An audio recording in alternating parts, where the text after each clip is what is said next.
Since 1993, and for nearly 19 years, Jaws the Ride thrilled and terrified guests as one of Universal Orlando's signature attractions.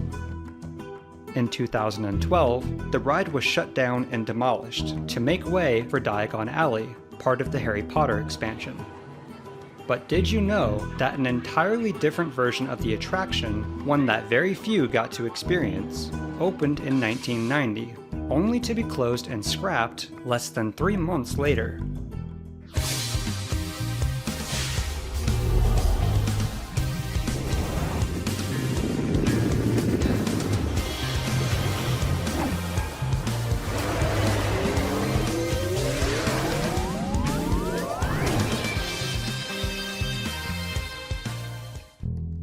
In 1975, Universal Pictures' Jaws was released into theaters. It was both a cultural and cinematic phenomenon, and went on to shatter box office records, becoming the first true summer blockbuster in movie history.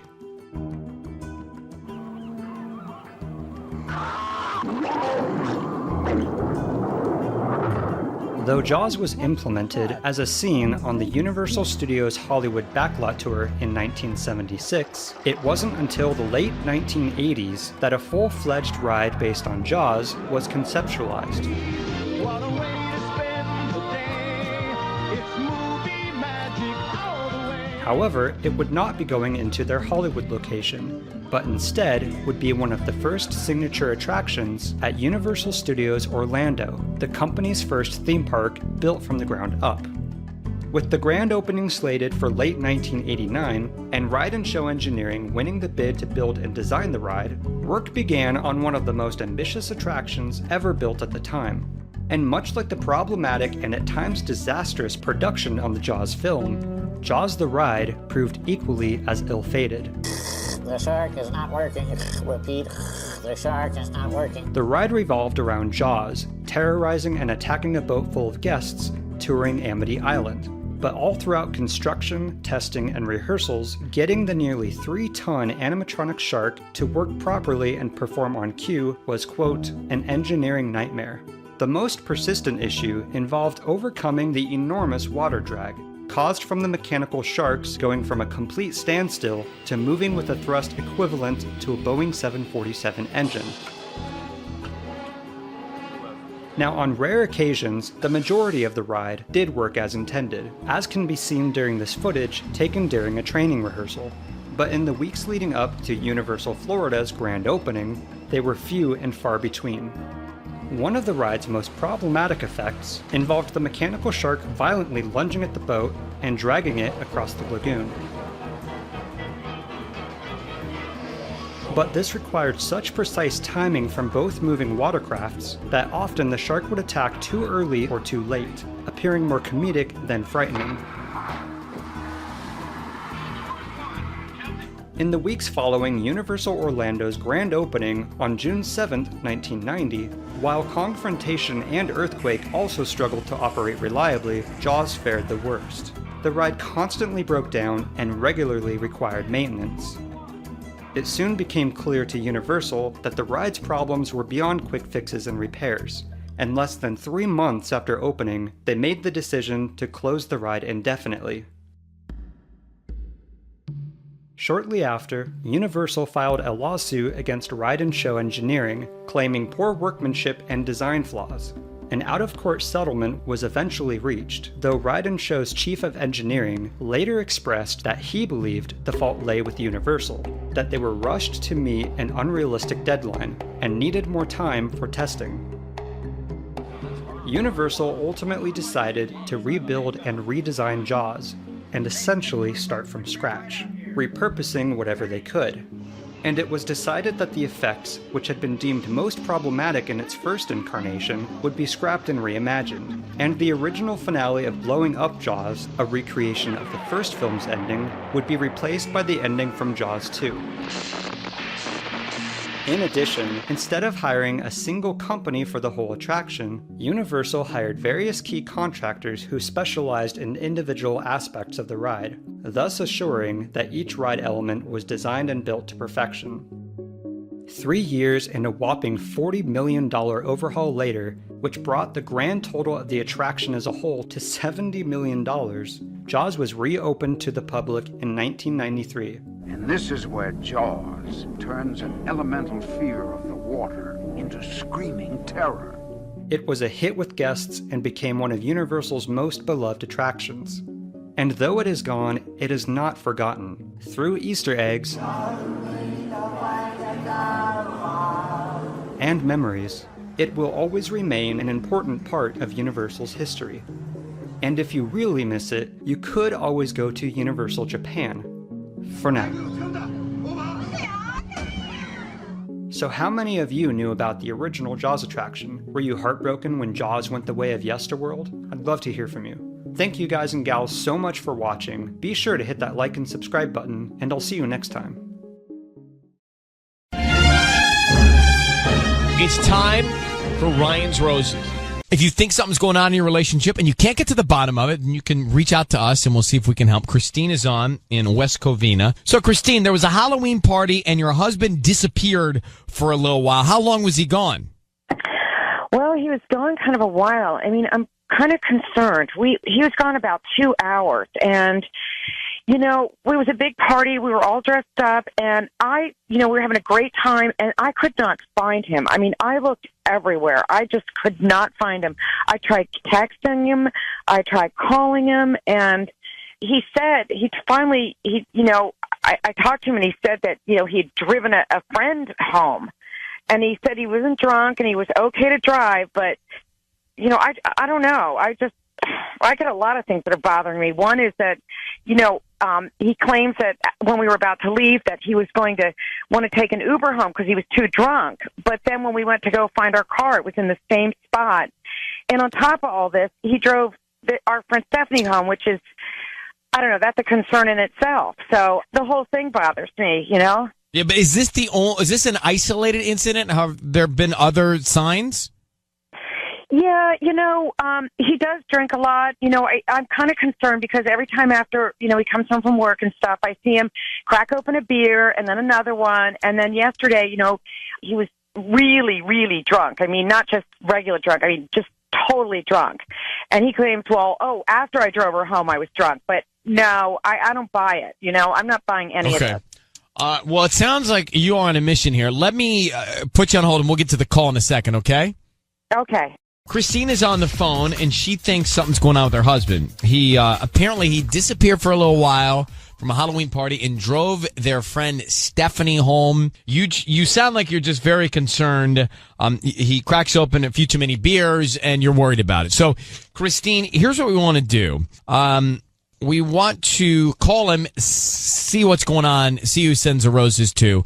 So I need you to say, Ryan, you've my permission to call, and then whatever his name is on Kiss FM. Go ahead. Ryan, you have my permission to call.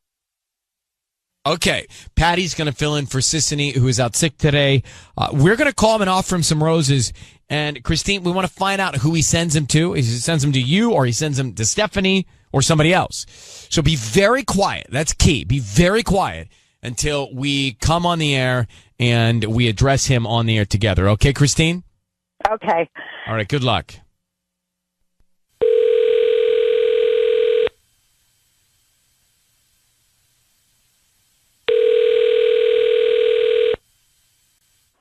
Hello.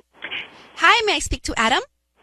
This is Adam. Hi, good morning, Adam. My name is Lindsay, and I'm calling from Mary Lou's Flowers here in West Covina inside the McIntyre Square.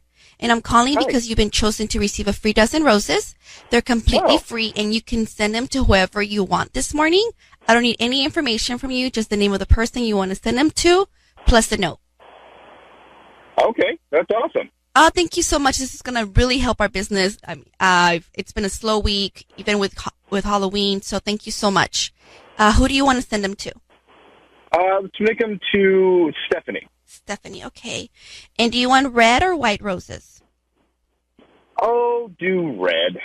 Okay, and we also include a beautiful handwritten note. And if you could just let me know what you want written on it, I can definitely get that out to them today by lunchtime. Say, I hope today's a better day. Today. Adam, it is Ryan Seacrest and Patty and Tanya. We are broadcasting. Your voice is being broadcast on the radio. We have your wife, Christine, on the phone, who thinks you're cheating on her with Stephanie. You just sent roses to Stephanie.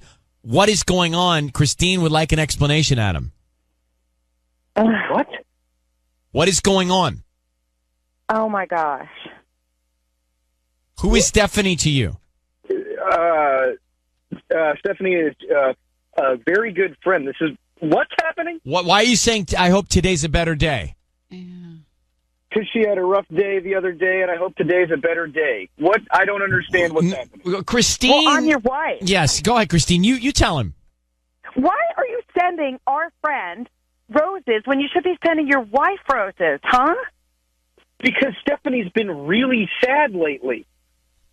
You sent her red roses. She likes red. Oh, my gosh. Adam. Oh, my God. Adam, you disappeared. You drove her home. This, in Christine's mind, is not good. She doesn't trust what you said happened. Are you cheating on your wife? Are you kidding me right now? Are you cheating on Christine? Then explain yourself. Why does your wife have so much doubt? You've been drinking too much. You know what, Adam? You drink all the time. I'm really sick of it. What? I'm serious. It's like you're constantly drinking, and I don't think you were driving safe. And why aren't you sending me? I don't understand it. Why aren't you sending me roses? Yeah. And Adam, Stephanie, I hope today's a better day. Red roses, not a good idea when you're married. I took her home the other night. She was very drunk. She started crying. She's still very upset about her breakup with Jason. I gave her roses because she's sad. All right, but you're yelling and you're defensive. And Adam, we're gonna take you off. Adam, I'm gonna take you off the air. Yeah. I'm gonna make this easier. Christine, your husband's too defensive. Something's not right. Thank you. I know. I don't know. And you're angry too. This is not the combination for a successful relationship. So this is all I can do for you. Good luck, Christine, and we wish you the best. Okay. Thank you. I don't think he took her home at all. What do you think he did? I just don't. The car was in the same spot, right? I think they disappeared and something happened. So I think after hearing that, the consensus is I believe he's doing something wrong. Mm-hmm. He's just too defensive, and she's just too angry. So it's not. They're just not in the right relationship. Yeah, it's not. I didn't feel really great about this one. No, Ryan's rose is definitely much better when Sisney's here. Sisney, feel better. No, don't say that. Patty, it's true. It's true. We miss her. Yeah, and we have better luck. Yes. Yeah, that was a nasty. And she's always very hopeful, too. Yeah, so that was a nasty roses. Sisney, feel better. We'll run to CVS for you, whatever it takes. I did not like that Ryan's roses at all. Me either. Come back to it, right? You're right. I think, Tanya, you said it. That guy, her husband, Adam, very aggressive. Very. It made me uncomfortable. Me too. And she, by the way, very angry. So you got all of her bottled up anger at him and then his over-the-top, ferociously defensive tone. So either here's my take on it. And can I play just a little clip of it? Yeah. I took her home the other night. She was very drunk. She started crying. She's still very upset about her breakup with Jason. I gave her roses because she's sad. All right, but you're very... So anyway, that happened a few minutes ago. He sent roses to another woman. They were red roses. Then he starts yelling with that defensive tone. At everybody. And his wife also, by the way, not a great tone. So my feeling is either he's doing something wrong or they're just wrong for each other no matter what. True. Patty, what'd you get out of it? He mentioned something really interesting that Stephanie likes red roses. So how does he know that? How does he know that? Yeah. I mean, that's one of the things to pick up on. That is definitely a red flag. Lots of red flags there. Monica, go ahead. You're on with this, Monica. That call made me feel sick to my stomach. Me too. I would be devastated if I were in her position. There's just... It doesn't sound good. It does sound good, and there's just too much anger there. No matter who's doing what, there's way too much anger for a marriage. Mm-hmm. All right, well, thanks for calling. Kelly, are you there? Yeah, I'm here. Kelly, go ahead. Well, I just feel like that guy got so freaked out right away. He's definitely hiding something. He just sounds like he got caught, He's just shady, the whole thing. Yeah, I think that the consensus is just that. Shady and defensive, and many times there's not a good, I don't know what the feeling is, but there was just a bad feeling coming out of that Ryan's Roses. Yeah. All right, Kelly, thank you so much. Yeah, thank you. Okay. I think Patty actually had a very good discovery, and that is, how would he know she likes red roses? Oh, he's cheating 100%. All right. Let me get to Danielle for Ryan's Roses. It's time. She says that today is her husband and her wedding anniversary, and she wants us to make a call on this day, which is crazy. Danielle, thank you for coming on. Why do you want us to do a Ryan's Roses call on your wedding anniversary day today? I'm concerned because things just have been kind of bad between us. Like, he's been distant, and he constantly kind of seems like he wants to be somewhere else. And I don't know if he's cheating. He might be, but I figured if he gets offered free flowers for our anniversary and doesn't send them to me, we have a problem. And if he sends them to someone else, then at least I'll know why. Wow. I mean, that's an explosive call to make today on that very day that would be the celebration of how many years of marriage? 9. Okay. And you're just distant. That's the only thing that you're sensing here? He's just not engaged? I mean, I guess call it a woman's intuition, that there's something that I can sense is off with him, and he's just not really communicating with me the way he normally does. All right. What if he's planning something, though, for your aunt? Like, you could be potentially ruining I hope something. that's what it is. That would be so great. I hope so. But, all right, hold on one sec. That's risky. I think so, too. I don't know if she well, let's tell her we don't want to do it. Like, we don't want to do it. We don't want to do it. I don't want to be involved in that if he's, like, secretively planning something. That's why he's being distant. I know. That's what I'm feeling. All right, we'll come back, and we'll make the call to her husband. Just set this up. Today's their wedding anniversary. She wants us to call. She feels he's being distant. Sisney, I think you may be right. Maybe he's planning a surprise, and that's why he's acting a little shifty. But Danielle's like, that'd be great, but I want to know. So, Danielle, we're going to follow your lead on this against our own better judgment. If it were me, well, I can't say that because I'm not married, so I don't know how you feel. All I need you to do is stay very quiet until we tell him he's on the air. And right now, just need you to say, Ryan, you have my permission to call, and then his name. Go ahead. Ryan, you have my permission to call. We're going to do that right now. Here we go. Good luck. Be very quiet.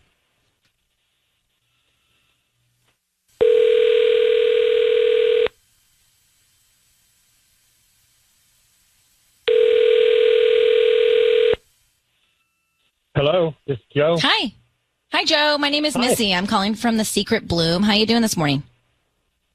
I'm fine. Yeah, thank you. So we service the Oxnard area, and we're trying to promote our delivery service. So we're offering local residents a promotion today. It's free dozen red roses that you can send to anybody that you'd like. They are free. We don't need cash, credit card info, anything like that from you.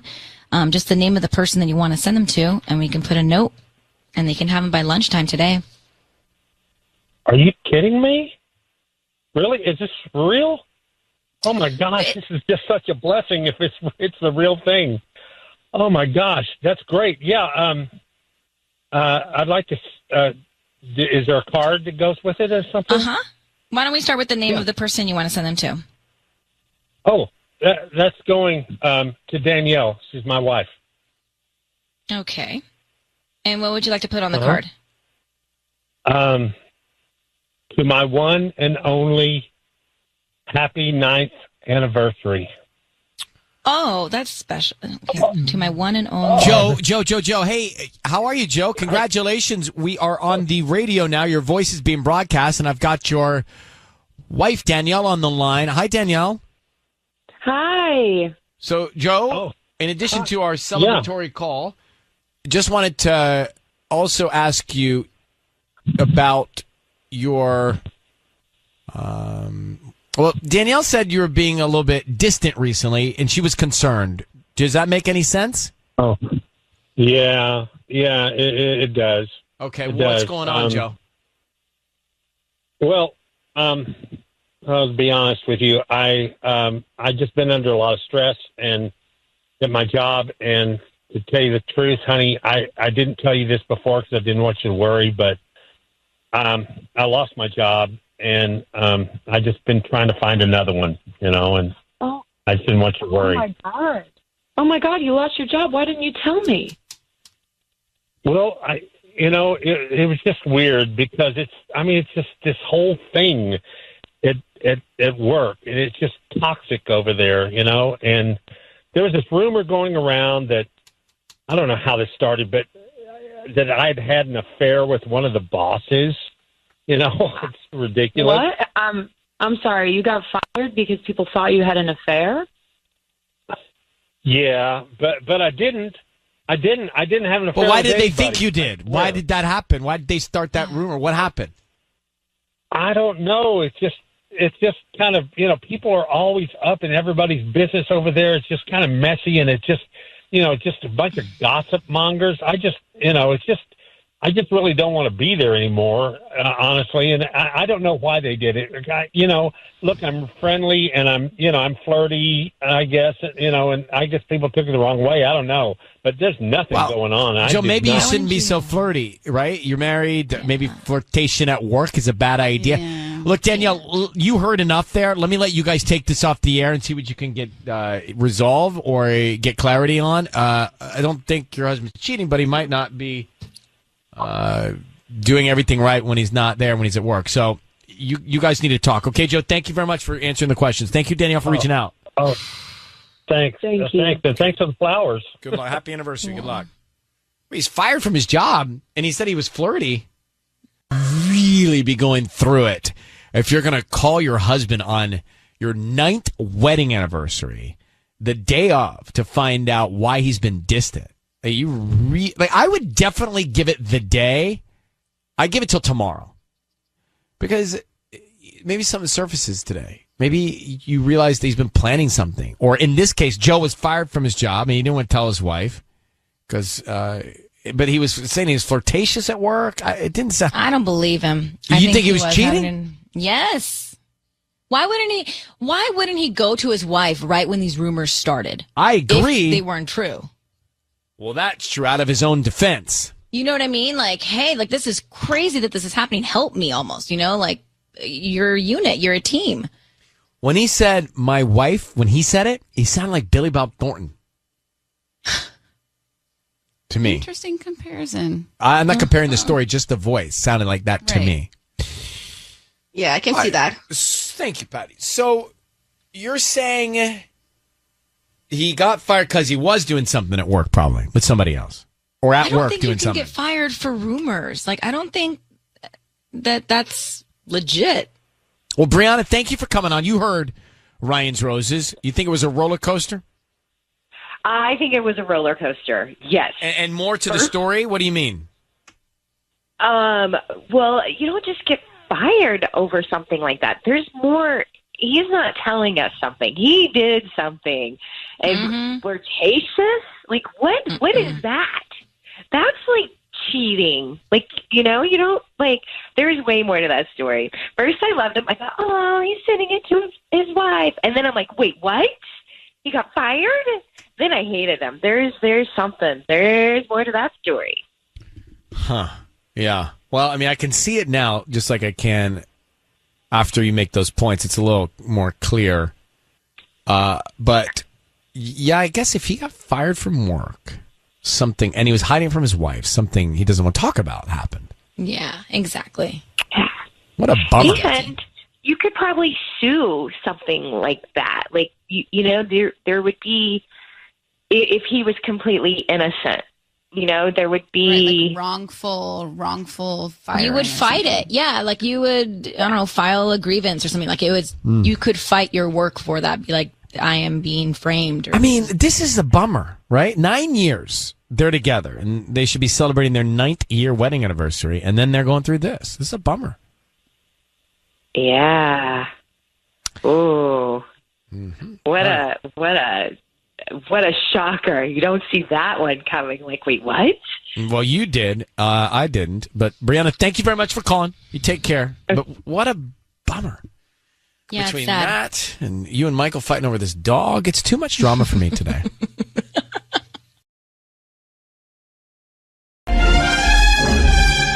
It's time for Ryan's Roses. This comes to us from Ontario, and I'm worried. It says, I received an overdue parking ticket notice in the mail from my husband's car. When I looked at the date, it was for a time when he was supposedly out of town, and it wasn't from the airport.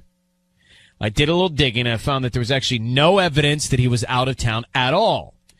There was also no credit card activity for the span of those 2 to 3 days, which is highly unusual. He uses his credit card for everything because he gets reimbursed at work. So we have a real problem. The guy's, no matter what he's doing, he's lying to his wife. Sandra, good morning. Thank you for coming on. I'm sorry you're going through this. How long have you been married, Sandra? It seems like forever. How long is forever? 5 years. For 5 years. Yeah. I just gave the facts to everybody from your email. So your husband did not go out of town. He did not use his credit card. No. Where could he have disappeared for 2 to 3 days? I don't know. Honestly, it doesn't make any sense to me. The ticket, was somewhere in Anaheim, and we live in Ontario. He's supposed to be in Arizona, so I don't. Just doesn't. So, but do you think he was with another woman for 2 to 3 days? Well, I don't know what to think, but I hope not. I mean, I'm praying that he wasn't. But I don't know. That's a long run, right? It is. It's a long time, and so now I'm wondering, well, how many other times has he not been in Arizona? Well, let's go back and look at the credit card. But I'm going to do this. I'm going to put you on hold. We are going to come right back and make the call to him, okay? Okay. This is the call. If you're just joining us, the Ryan's Roses call is happening. Quickly to bring you up to speed. Sandra, married for 5 years. She she saw this parking ticket, which was overdue, a notice in the mail for her husband's car. Looked at the date, and she noticed it was for a time he was supposedly out of town. Now, then she went back, checked all the records. He did not go out of town. Mm-mm. He did not go to the airport. He didn't charge anything on his card for 2 to 3 days. He always does, she says, because he gets reimbursed for everything. So he lied. Yeah. He said he was out of town on business. He was supposed to be in Arizona, but the ticket was Anaheim. The car ticket, the vehicle ticket was in Anaheim, and he was supposed to have traveled to Arizona, but in the 2 to 3 day period he was supposed to be on this work trip, he was caught in Anaheim with a ticket. Mm-hmm. So, Sandra, here's what we're going to do. Now, we are going to call your husband. Sissany. Okay. You're going to hear all of this, okay? Just want you to know that. You're going to hear all of this. Okay. Sissany is going to offer him some roses. Now, we'll find out who he sends them to, whether he sends them to you or somebody else. Then there's more, Sandra. Then she's going to ask him to get a little more detail. Well, what note would you like to send? What would you like to put on the card for the flowers? Sandra, I need you to say, Ryan, you my permission to call, and then whatever his name is, on Kiss FM. Ryan, you have my permission to call on Kiss FM. Absolutely. Okay, we're good. Here we go. Be very quiet. Here we go.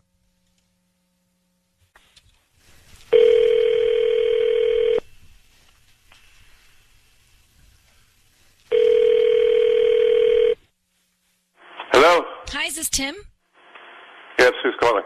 Hi, Tim. My name is Ariel. I'm calling from Ari's Flowers and Design. How are you doing this morning? I'm okay. We're a new flower I shop. didn't order anything. No, I know. We're a new flower shop here on Grove Avenue. You know where the Wabi Sabi is? Yeah? Yeah, we're in that shopping center, actually. And so we're brand new. We're just trying to promote our delivery service, and that's why we're calling you. You've been selected to receive a dozen red roses, and that you could send to anybody that you'd like this morning. Well, I'm not buying anything. No, they're free. I promise you they're absolutely free. I don't need credit card information from you, billing info. No. I appreciate it very much, but nothing. I learned a long time ago. Nothing good ever comes from selling flowers. Oh, I promise. They're free. We just hope that, like, whoever you send them to promotes us to friends and family. That's all we want is spread the word. No. I appreciate your time very much, but no, I'm not interested. Really? Oh, come on. All right, Tim, I need you to know your voice is being broadcast on the radio. My name is Ryan Seacrest. That is Sissany, and we have your wife, Sandra, on the line. Okay. Sandra, would you like to tell Tim what's going on? Yeah, Tim, you were supposed to be in Arizona last year, December, for 2 or 3 days, and I just got a... Wait, what are you talking about? I got a parking ticket violation in the mail for your car. And so you were in Arizona. The parking ticket is for Anaheim, somewhere in Anaheim. Okay, where were you? Where were you when you were supposed to be in Arizona? Where were you that weekend? This is not important. Let's not do this right now, okay? No, I need to know where you were and who you were with. No, I need to know now. Yes, you tell me right now. This is ridiculous. You need to tell me the truth. Who were you with, Tim? Tell me, Tim. You got to tell me. I need to know. Christina. Christina? Who's Christina? No. Who's Tim, who is Christina, and why were you in Anaheim with her and lying to your wife saying you were in Phoenix? What's going on, Tim? Christina who, Tim? Please, for God's sakes, tell me. Morales. Christina Morales? My boss? This is not the time or the place to do this. What? How? When did you meet her? I don't understand. What? When did you meet her? I met her at the office party. What are you kidding me? Your office party. Your party. Hold on for a second, Tim. You're yelling at your wife here. You're sleeping with your wife's boss? And you're lying to her about it? And how long has this been going on? Well, if she'd pay attention, first of all, if she'd pay attention to my needs, maybe... First of all, let me tell you something, First of all, how long has this been going on? That's the first of alls. It's going on for a while. Yeah, so why'd you do it, Tim? Well, again, like I said, if she would pay attention to my needs and not be such a cold fish, maybe we wouldn't have this problem. Oh, got it. So you're the victim here. Do you ever think about telling me first and talking to me about it first before you go off and do something like that? You don't ever seem to have the time for me. You got time for your work, but you don't have time for me. So don't sit here and scream up a drape. Tim, this is just Sandra. He's with your boss, and what's your relationship, Sandra, like with your boss, Christina? Well, before this, it was great. Well, we get along great, like sisters. Well, that's even more disgusting because she's sick in the head. She's seeing your husband, and she's two-facing you. And, Tim, you got a problem because you are blaming your wife on this one. This is something that's been brewing for a while, so I can't... Well, I don't care how long it's been brewing. You don't mess around on your wife with her boss. I mean, come on, bro. That's just embarrassing. What about your vows? What about your 5 years of marriage? None of that matters? Do you not love your wife? What about communication? What about attention? What about communication, Tim? Why didn't you come to me first? Like I said, you don't have time for me. I always have time for you. I always make time for you. You are more important than anything. Yeah, maybe now I am. I don't think so. I don't think, Sandra. I don't think you worked this one out. I don't think so. Sandra, you deserve so much better. I don't think so. I think the disrespect is so layered here. Tim, I hang up on you now intentionally. Sandra, I don't quite know how to guide you on this one. You got a husband who's completely insensitive.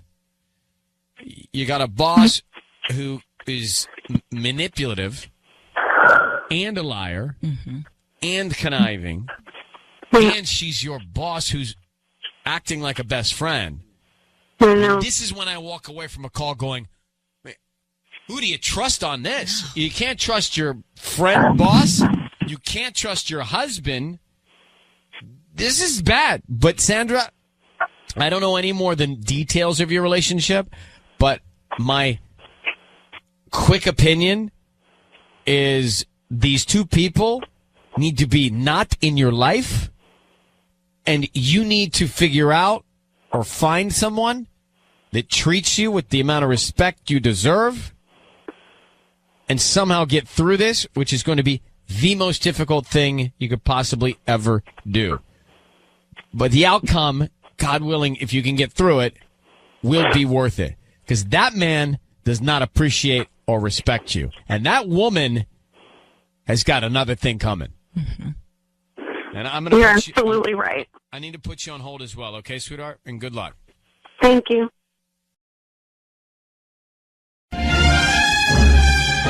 It's time for Ryan's Roses. Hey, Tubbs, the engineer, get off your phone. We're doing Ryan's Roses. Were you bored? He has headphones on. You had what? I had an email come in. You had an email come in? Yeah. Oh, well, don't let us interrupt you. Look at his headphones. They're like barely in his head. This is the part everybody waits for, and he's over there typing away on his phone. Is there a problem with the transmission? No, we're all good. We're ready to go. Well, then what's so important over there? Nothing. Clearly. Look, he's just sitting up and pretending to push buttons. Yeah, he's just pressing buttons on the dashboard. All right, we're going to make a Ryan's Roses call in theory. So usually we get a lot of information in an email, but basically we have a Dear Ryan and Sissany, I think my husband is cheating. Actually, I know my husband is cheating. The worst part is I fear it's not just physical, it's emotional. I don't have anything specific to go on, but my intuition is telling me and loudly and clearly. And this is from Heather in Chino. So let's get Heather on. Heather, how you doing? I'm okay. So you generally, I know you've heard these before, generally we have a very specific, or most often, we have a specific event or catalyst to why someone would write in. You're simply saying you're so sure based on a feeling. Yeah, I don't have any proof, but I know something's wrong. I know something's wrong. Heather, let me ask you a question. Yeah. And forgive it, but answer it if you can. Okay. Do you want something to be wrong? No. The last thing I want is something to be wrong, but I know that there is. I know it. I feel it. What is happening differently around the house? Like, is he not kissing you as much? Are you guys not as intimate? He's completely detached. Like, he used to be so involved. We were like the center of his world. Total family guy. You know, we did everything together on the weekends. He was just happy when he would walk through the door from work. But now... How long have you been married? 8 years. So there are ebbs and flows in an 8-year relationship. Now, maybe this is one of those. Ebbs. I know. No. I know. That's true. But what if you talk to him? Well, because I don't have any proof, and I don't want to alienate him and make him... not, so what I don't are we know, supposed to say on the defensive. if we don't have anything to talk about when we get him on the phone? I'm just talking to Sissany for a second. What are we supposed to do? Normally, we come in and we say we have questions to ask based on it. Well, I mean, I'm just going to ask him Heather thinks point blank. Heather thinks that there might be something going on. Maybe you're cheating. Is there? I mean, Is there? he's just going to go, no. What do you have to go on? And we're going to say nothing. It's just a woman's intuition. Of course, we can She see who he feels sends it. the flowers to. Maybe that's... All right, Heather, I'm talking myself in and out of this. Why don't you just hang on? We'll come back and we're going to call him, okay? Okay. All right. Heather has been married for 8 years. Now, a little differently than most Ryan's Roses, we don't have a specific story that is the reason why she's written to us. She just feels strongly that her women's intuition is speaking loud and clear that he is cheating because he's been disconnected. It's a real thing. You can feel that. But you've been married for how long now? 3 years? I'm not talking about Michael. I'm talking about my previous Right, but my point is relationships. there are ebbs and flows in any relationship. It doesn't have to do with the other person necessarily. It could just be something that's going on or just fatigue or Perhaps, whatever. but if you have an intuition of them cheating, that is a whole different feeling. But you could hear a Ryan's Roses and then start creating all this in my head, and then it becomes something real that you manifest. And I'm just concerned, but we'll do it. Let's get Heather on the line. So, Heather, here's the drill. You're going to just let us know that we have permission to call your husband, and then make sure you say his name. So, Ryan, say this. You have my permission to call. Okay. Go ahead. Ryan, you have permission to call my husband And just say on Kiss FM. on Kiss FM. Okay, now we can make the call. So Sissany is going to offer him some roses. We want to find out who he sends them to and then what he puts on the card. Mm-hmm. At that point, we're going to come on the air and basically, if we don't have anything to go on, just say you think he's cheating, okay? Okay.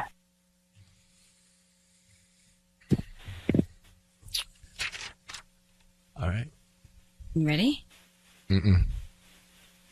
Come on. It's also called divine prophecy.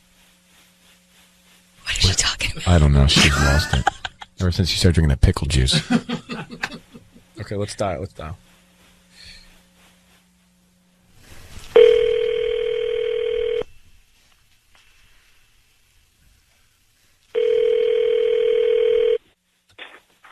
Hello?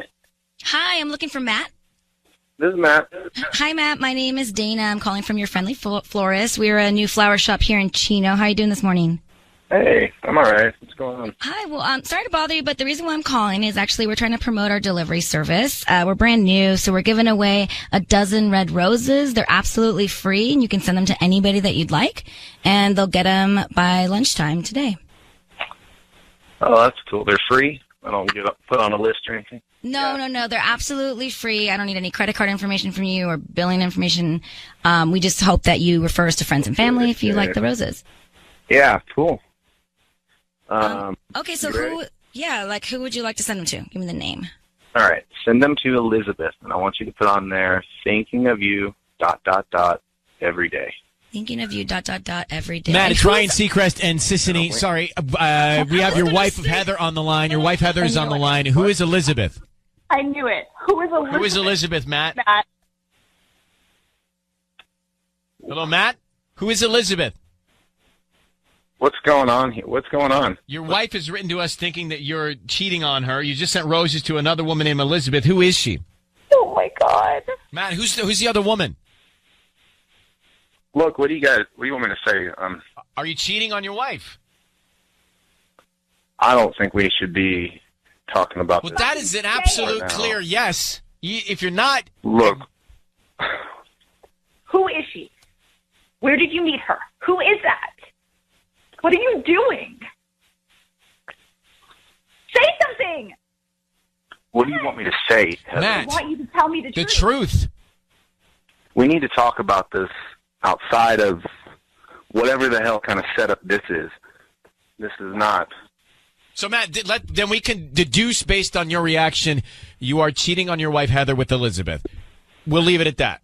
And you guys can talk about it. And Heather knew this strongly. I cannot believe you would do this to me. I cannot believe you would do this. Oh, my God. I cannot believe it. Heather, Matt? Heather, hang on 1 second, sweetheart. Hang on 1 second. We lost Matt. Oh, I got to put her on hold. It's rough. Why did you interrupt me? I was about to ask him, and who is this person to you? What you have been telling me to do.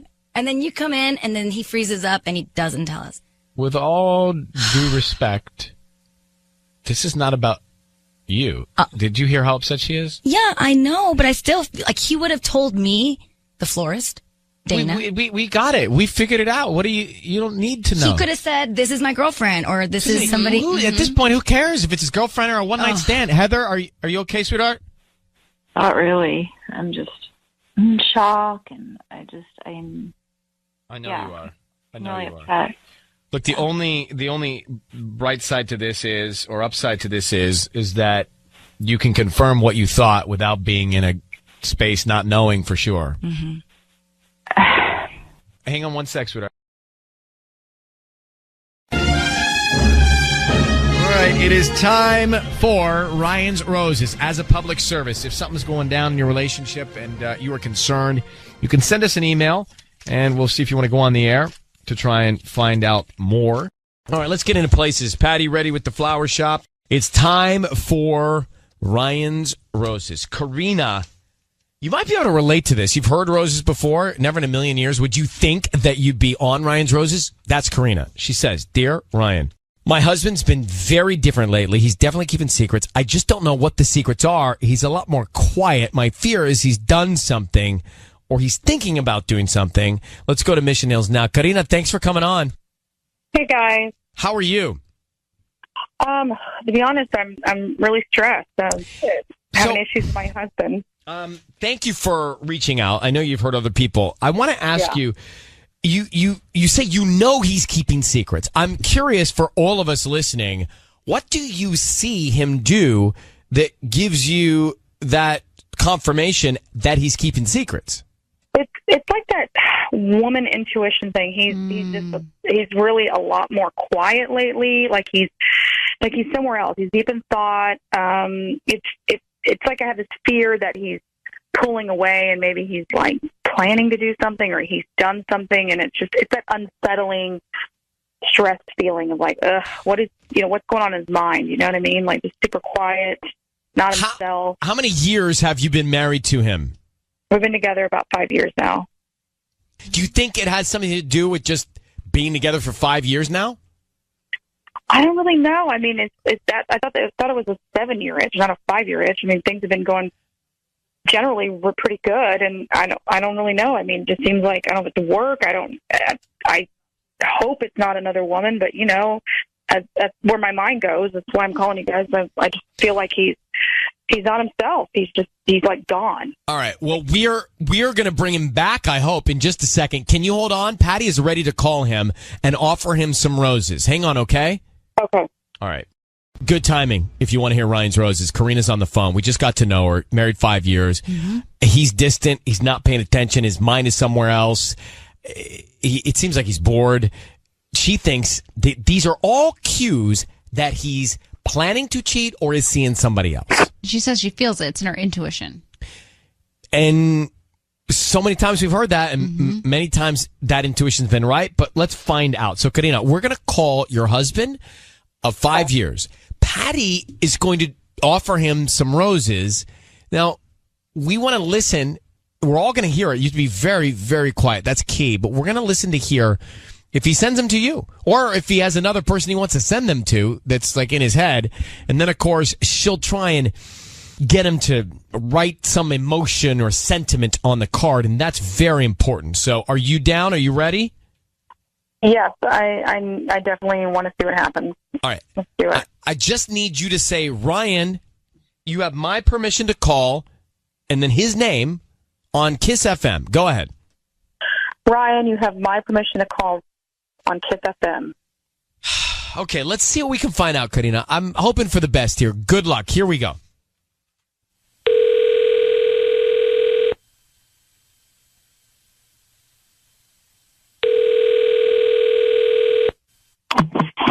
Hello.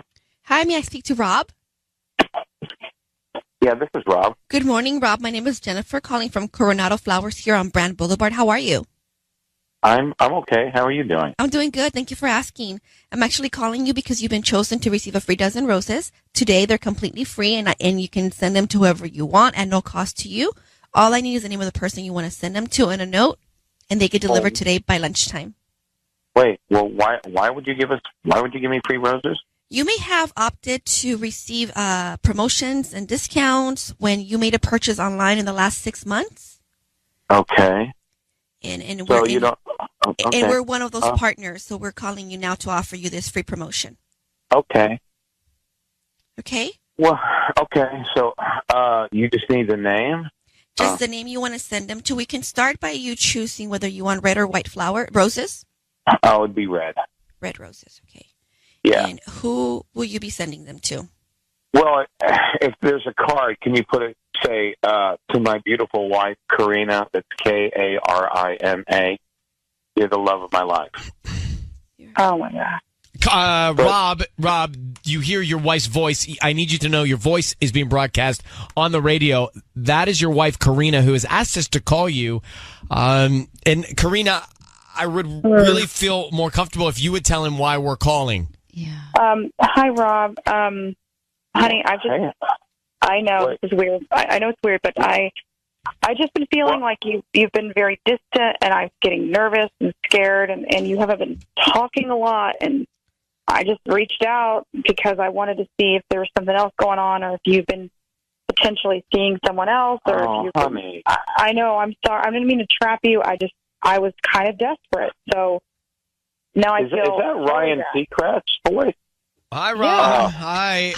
Yeah. You got so many listeners, baby. Really on the air? Well, it's all good news, though. I feel like that's a good thing. Hey, I love your show. We listen to your show all the time. Thank you. Well, honey, to be honest with you, I've been a little sad because I didn't tell you this, but I was up for this big promotion at work, and a couple weeks ago I didn't get it. And then, I started thinking about how life just passes you by, and I just want to do the best I can for you. I want to give you all the things you want. And I know we've been together like 5 years, but we still haven't been able to do everything we wanted to do. And, I was hoping that promotion would change that. And I've just been kind of sad over it, I guess. Honey, I love you, okay? I love you, too. I just want you. That's it. I don't care about the job. I know, but I was going to surprise you, and then didn't happen. So I just been kind of, depressed about that. So I'm sorry, baby. Well, I feel like we should leave the room. This is Rob. Thank you. And so your wife thank has. you, Ryan. You're great. Well, thanks, Rob, for listening to us. But your wife has nothing. Look, she thinks you might be cheating on her. Are you? You're not. Oh no. There's no chance, not at right? all. No. No chance. Okay. I mean, when I got those roses, I didn't even hesitate. I love my wife. She's the best thing that ever happened to me. Well, Rob, you're a good man. Then thank you for listening. As you said, Thank do, you. and we appreciate you coming on the air with us. Okay, Karina. Okay, thank you, Ryan. Just work on it. Okay, good luck. Bye bye. Yeah, thanks. Bye bye. Why are you cringing? He said he listens. He's must have heard us do roses before. This was like, Oh, he may have missed roses. okay. And the note was too over the top. Like what did he write? To my He said, loving "To my wife, the love beautiful of my wife, life. Karina." Why are you guys so cynical? It's just, I don't believe him. Hold on. Here I am the day after your birthday, the day after the season premiere of your new season or year. And I think we have this, wow, what a great week. We have a really good, positive outcome to Ryan's Roses, and you guys don't think so. Hold on. So I don't know that you're right on this. We just had Rob and his wife on the phone, and Karina said he's been distant. He's been just not there 5 years into it. We get him on the phone. He sends the roses to Karina, my beautiful wife. You're the love of my life. No other woman. No sign of cheating. Says he listens all the time. And then he says, I've just been bummed because I didn't get the promotion I wanted to get to provide for us and our marriage. Why don't we believe him? It's a 2-tier why we don't believe him. First tier, he listens to the show on a regular basis. If you listen to the show, you know about Ryan's Roses. Second tier, his card and everything was just a little too cookie cutter perfect, in my opinion. Do you think the same thing, really? No, and then the note was over the top, and But over the top. I listen to you all the time, Ryan. Yeah, thank you. To my beautiful wife. What? Sorry, if I sent to my beautiful wife, Karina, you're the love of my life, why would that be such a suspect thing? No, that's legit. Here's the thing. He immediately said, here's what you put on the card. Like how, I didn't even offer him a card. That's how true. did he know that it came with a card? And he said, make sure they're red roses. So you think he knew it was me, as us? The show? Yeah, of course. 100%. Can you call him back? I'd like to ask him. Yeah, like he's going to say now. Well, Patty, call him back. Tanya, hold your horses. Okay. Let me call him back. Fire it up. I look, I respect and appreciate your points of view, but I just want to say, a guy says to my beautiful wife, you're the love of my life, and you can't have it. You know what's actually really crazy? So I just had a full dinner dedicated to talking about the topic of trust. And we all talked about who we trust and how big our trust is in people. And I get hit with this today. What was the outcome of the dinner? We do or don't trust people? Well, it was 7 girls, and we were just we just have these dinners every month where we kind of just discuss topics that we're struggling with or whatever. And I'd love to host that dinner just to hear about these topics. Would be great to do on the radio. Yeah. All right, here's Rob. Here he is, okay? Let me call his bluff. Hey, Rob? Yeah. It's Ryan Seacrest. How are you? Hey, how's it going? Good. Thank you for coming on a second ago. Did you know it was us calling? No, but I'm a big fan of America's America's Got Talent. I love that show too. I think I'm sorry, American Idol. I've been watching it for years. I just knew your voice. Patty? Rob, I think you knew it was us calling because you overreacted when you offered to give us the note, and then the message on the note, and then you did clearly say, "Oh, Ryan, I listen to you all the time." You didn't say, "I watch you all the time." No, but I mean that's when I first started watching them. I mean, we a big fan of the show ever since the first season, and then we listen to you on the radio all the time. So you do listen to the show all the time. Oh yeah, it's awesome. Have you heard Roses? Rose and Ryan's Roses? It pays your bills, So if you know pay your bills, you must know Stop Ryan's interrogating Roses. one of our listeners. We know. need these kinds of people in the world. No, I just want you to be honest, Rob. So, Rob, let's be clear and precise. Yeah. Are you cheating on your wife? I am not, man. I love my wife more than anything. I do. we were together 3 years before we got married. She's amazing. She really is. I love Karina. Thank you for your time. Thanks, man. All right, you take care. Thank you for your listenership as well. Yeah, thanks for listening. Mandy, you heard Rob Yes. and you heard Rob again. Do you believe him? I don't know. It just seems like a little bit too much. I find it hard to win. I mean, the guy, he listens to the show. He wants his bills paid. Why? Let him off. I don't think he's cheating. Mandy, thank you. Let me grab Erica. What do you think, Erica? Well, I have two things I want to say really quickly, and I promise I'll do it really quickly. Okay. First of all, my gut says that this guy's telling the truth, but here's the problem that I find, and I love you guys. I listen to you guys all the time. You're wonderful, but I think stuff like Ryan's Roses makes people suspicious. It makes people doubt their partners. It makes people side eye what their partner's doing. Yeah. Like every time my husband gets a phone call and walks out of the room, I'm like, "What are you doing? Who are you talking to?" Yeah. He gets a text and he turns his phone over, and I start freaking out. Yeah, we're just spreading paranoia everywhere. That's what I'm saying. It's like it makes I feel like even I'm listening to you guys. Oh, I don't believe him, and he sounded like he knew what he was talking about. And He was being sweet to his wife, and everyone wants to just throw things at him. You know why the answer came out really fast and smooth? Because it was the truth. He didn't have to Thank think you, about Erica. it. Erica, I want let's just suspend whatever negative thoughts we have and believe Erica in this. It would make our day better. I think so, but that's just me because it's me. All right. Well, thanks for calling, and we apologize for spreading the paranoia. That should be our hashtag. Yeah. No, spread the paranoia. I like it. Spread the No, we're trying to not spread that. I think we're not we're trying not to call it that. It's time for Ryan's Roses. It's time for Ryan's Roses. It is a public service. I want to get right to it. The email says, Dear Ryan and Sissany, my husband went out with some of his old buddies for a night out. The problem is he came home very early in the morning. He tried to play it off by jumping in the shower and pretending he got up early. But I know he didn't sleep in the bed. I called him out on it, and he said he slept on the couch. Why is he lying? What's he covering up? So this is very interesting. Is it Raina? Yes. Raina in La Mirada. Well, thank you for writing to us. What do you think he was like washing the smell of alcohol off or cigarettes off when he was showering? Yes, probably.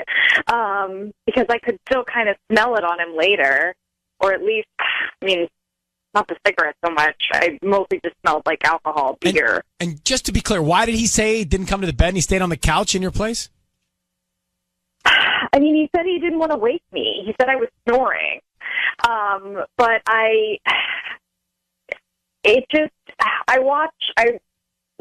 listened to a lot of Ryan's Roses, and I don't think he's cheating on me, but I just have this nagging thought in the back of my mind. I don't know why he did that. He won't explain himself. He won't be clear. All right. How's your guys' relationship otherwise? Have it been rocky? Have you guys been intimate? Yeah, it's been fine, except for this, and the fact that he, can't answer a simple question. But yeah, otherwise, we haven't been married that long, but we've been together a little while, and yeah, we've always, been very affectionate with each other. He's never given me any reason to, doubt him, but I have this nagging thought. Yeah, all right. Let's go. Let's get this done. We're going to call him next. Calling Raina's husband in La Mirada.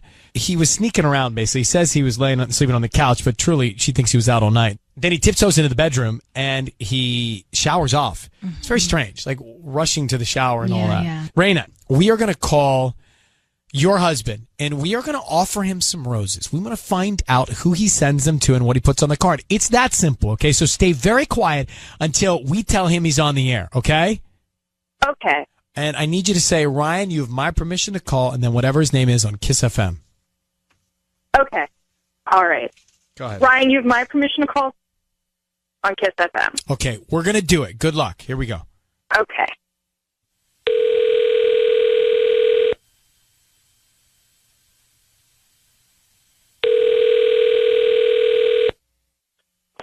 Hello? Hi, I'm looking for Steve.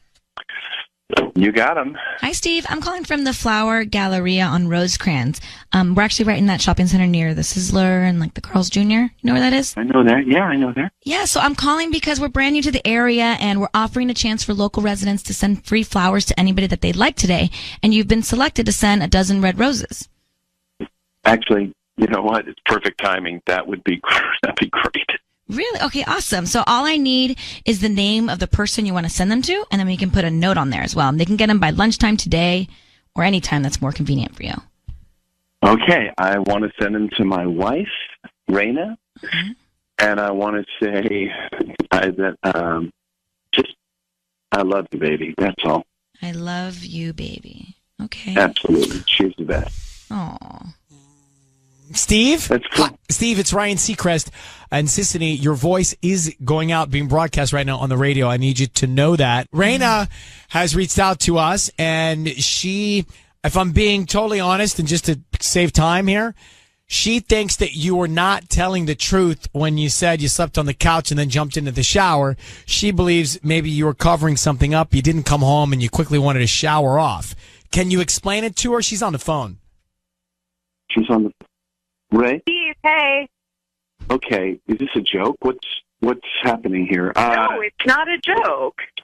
Yeah, you think a shower off? Is that what he said? A shower off what, honey? What am I supposed to be showering off? I mean, come on. You didn't come to bed. You jumped in, like, I woke up and you were in the shower at 6 a.m. You never do that. What? You were snoring like a. You want this on the radio? Your parents. I don't snore. You were snoring like I don't snore, Ryan. I don't snore. Hold on. Stop yelling. Everyone, stop. Steve, stop yelling. Steve. Hello, Steve. I mean, he's yelling and now he's hanging up. Wow. Well, hold on. I don't believe this. Hold on for a second. What's with his anger? What's with him just yelling? What is that? But you too, like you're yelling. Everyone's yelling to me that way before, ever. I don't know what's going on, but you guys need to amp it down, both of you. Like I don't know what he did, but the fact that he's that aggressive, just yelling at us, you shouldn't have to endure someone who's not transparent. And also, if he's running around and sneaking in the shower, that's all bad. Yeah. But now he doesn't want to talk about it. So we're with you. We think he's hiding something. Clearly. I mean, he's never raised his voice to me like that ever. Well, then that reeks of an issue. That reeks of some guilt. He sent the note to you, I love you, baby. Then he went nuts. Then he hung up. And I think he is sneaking around. I think he's not telling you the truth. I think he is covering something up. So I hope in a cool, calm, collected, mature way, you guys can have a conversation about this so you can get to the bottom of it, okay? Yeah. He sounded defensive. Yeah. But we're going to give you a big hug and wish you luck, Raina. Thank you, Ryan. Okay. Thank you. Bye. Now, everyone's yelling, and my view is the guy's guilty of something, and they got problems in their relationship. You don't escalate to that level. You're not listening, right? They're not listening. They're yelling. So I think, he's tiptoeing into the shower. That is so obviously trying to hide something. Yeah. And clean yourself from what? Right. Smoke, bar, alcohol, gunk. Yes, Patty? This is what I found really interesting when they were arguing about her snoring, and then she went to you and said, Ryan, I don't snore. Like, to me, I felt like she was asking for validation from someone because she's not getting it from her husband. Well, then there you have it. Mm-hmm. She doesn't get the validation, and he's out running around. That's why she's not getting it. And so here we are. There we were. And where do we go? Maybe he was washing off perfume. I mean, there's a lot of things, right? Of course. But I think very, very, very astute, Patty. I like that. I like that point because it tells a lot. It's simple, but it tells you a lot. Okay. I think it's a very simple conversation that we can have here before we move on about Ryan's Roses. How many Ryan's Roses calls do you think we've done? Mark, who would be the best at the math? 14 years. I can give you a pretty good answer. All right, give me an idea. So 2 a week. 52 weeks. 52 so weeks. times 2 times 52. But we take 4 weeks vacation. We didn't start Roses in 2004, and we didn't always. A lot do of it twice a variables week. here, guys. Don't jump to conclusions, okay? Don't jump to conclusions. So, Mark, let's go through this methodically. Because the reason I ask is that this one, I just know, I've been through so many. This one's, I honestly think it's textbook. It's textbook. But Mark, do you have an equation? We started doing roses twice a week in early 12. So Okay, but we did them once a week before that. Yes, for a long time. Oh. Well, so are we not going to add I'm those going in? to need a minute to do some calculations. Do you want to call Nick? Yes, I'll get with Nick. And have Nick come in. Just do it on He's your the abacus. calculator. Nick is the abacus of this machine. Hold on. Why can't you just get an average? 1,000 roses. No, I want actually. I want hard data. 6 years. So Yeah, Tanya, here, work on that with Miss Tati over there. Let me get Tara, and then we'll come back to this. Hey, Tara, good morning. Good morning, Ryan. You're snorting when you're laughing too. Everybody's snort laughing. I'm really trying Snaffing. on this math. So here's what we have. Raina, she saw her husband come in the next morning, basically tiptoe into the shower, and he says, "Well, I didn't want to wake you up. I slept on the couch." Turns out, we think he's out and he wanted to wash himself off from being at a bar or something. But what's your take? You know what? The way he acted, I think he's lying. I mean, he clearly has something to hide if he's going to yell and scream like that. Like, that's just unacceptable. Agreed. Listen to the tone. You didn't come to bed. You jumped in, I woke up and you were in the shower. It's 6 a.m. You never do that.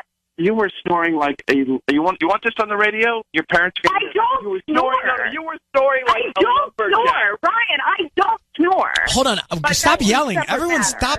Steve, stop yelling. And then he just bailed. I mean, that is not that kind of yelling. What kind of progress can we make? Everyone's screaming at everybody. So, Lindsay, what do you think?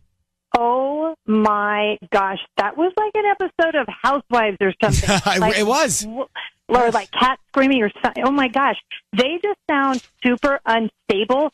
But the thing that keeps entering my mind, he just sounds sketchy, like sketchy Steve, like Steve equals sketchy. Because it doesn't even sound like maybe there's a cheating situation.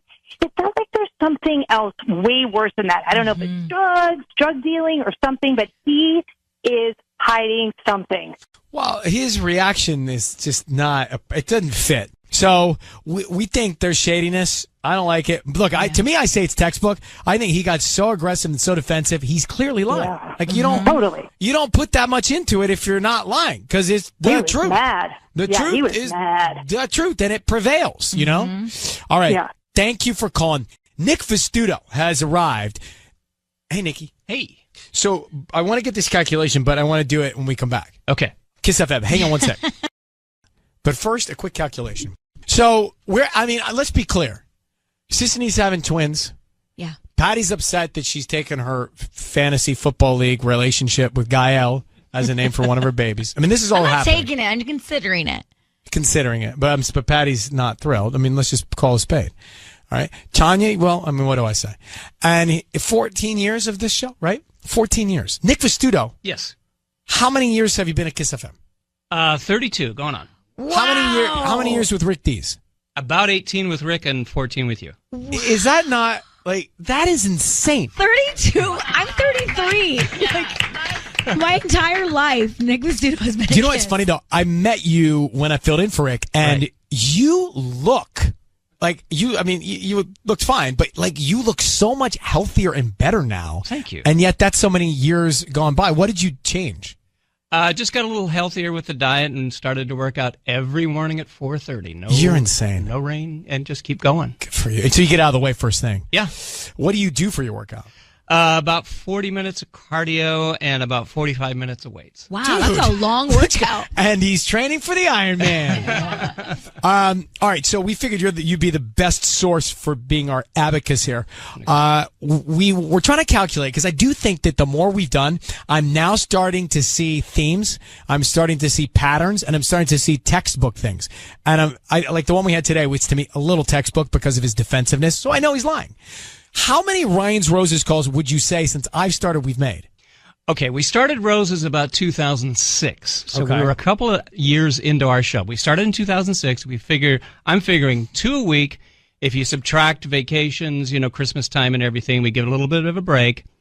I'm thinking we are very close to about 1,200. 1,200. Now, Mark would argue that, saying that we only did it once a week for a couple of years. Till 2012. Okay. All right, now I'll give you that. Then if you then I'll subtract that, and I'll give you. We'll say close to about 900 to 1,000. All right, so Mark, do you accept? I feel accept like Mark, that. you're not going to challenge that. No, that's good. All right. So let's say a grand, 1,000. Let's say we've done 1,000, right? 1,000 Ryan's Roses. If we were to go in and forensically look at the patterns of those Ryan's Roses, I'll bet you we could break it down into a handful of patterns. There'll be some miscellaneous, but I'll bet you we can break it down into seeing some real rhythms and real patterns in what people do and what the what the truth is, right? Wouldn't you say? I would think so. Yeah, there would be definitely a pattern that would, because there's only so many. How many scenarios do we have? You're either doing it or you're not doing it. You're either cheating or lying or not. Mm-hmm. Right. So I almost think we could write a book. We could write maybe we could write a help book for this telltale signs they're cheating. Telltale signs it's from the roses, right? One of them being like if they get really aggressive. Right. Then that's usually a sign that they're cheating or something's up. Well, I mean, look, if you didn't do something, you don't get that loony about it. Mm-hmm. You just say it didn't happen. Like, you know what I mean? Mm-hmm. Well, that's the first thing. You would be incredulous at first. Like, and then, what are you talking about? Right. Then these were the things we would pick up on. Like when we talked about at the hack, when when somebody's lying, they look to the left or something like that for a split second. That's what you do. Right. Yeah. I know, by the way, I do that on all the news shows. I watch the cable news shows. Yeah. I watch to see all of these people that are being interrogated for the whatever nastiness going on. I look, for the Mueller investigation. Yeah. I look to see which ways their eyes goes from that morning hack. Fake news. Fake news. Wait. Yes, Tanya. I have a title for the book. Okay. We got 999 Ryan's Roses, and I hope you're not one. I love it. Do you think Jay-Z would let us have it? Yes. Yes. Okay. So now we just need a publisher. Patty. Patty, you have a book deal, don't you? I actually, I'm the owner of a publishing company. Yeah, she could publish it. We'll give you back Gael if you will give us a deal. I'll do it. All right, coming up Monday, it is our 1001th Ryan's Roses call. Thanks, Nikki. You bet.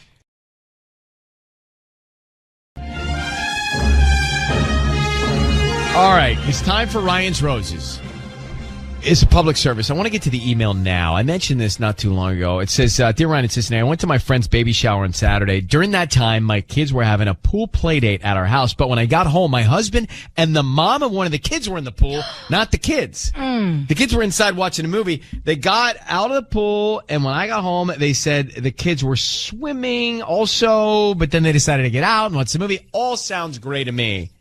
So she's livid. You gotta know that feels bad when you're in the pool. Wait, if you're in a bathing suit with somebody else and your significant other isn't around, like, I'm starting to feel a little weird. Absolutely. I mean, right? Yes. Like, I'm married, you're away, we're in the pool and bathing suit. I guess No. it shouldn't be a problem, but it is. Yeah. So she thinks that something's going on. Anyway, let's just get her. Lucy, we got the story. We know the background. You're at a baby shower. You come back. You see your husband in the pool with this other woman. What was your reaction in that moment? I was completely shocked, Ryan. I couldn't believe it. Like, this woman is absolutely gorgeous, and she's really smart and funny. And then to see my husband just chatting it up with her in the pool in bathing suits with no kids around, it just really did not sit well with me at all. Was she was the mother of one of the kids that was inside watching the movie? Exactly, yeah. Why did she have her bathing suit?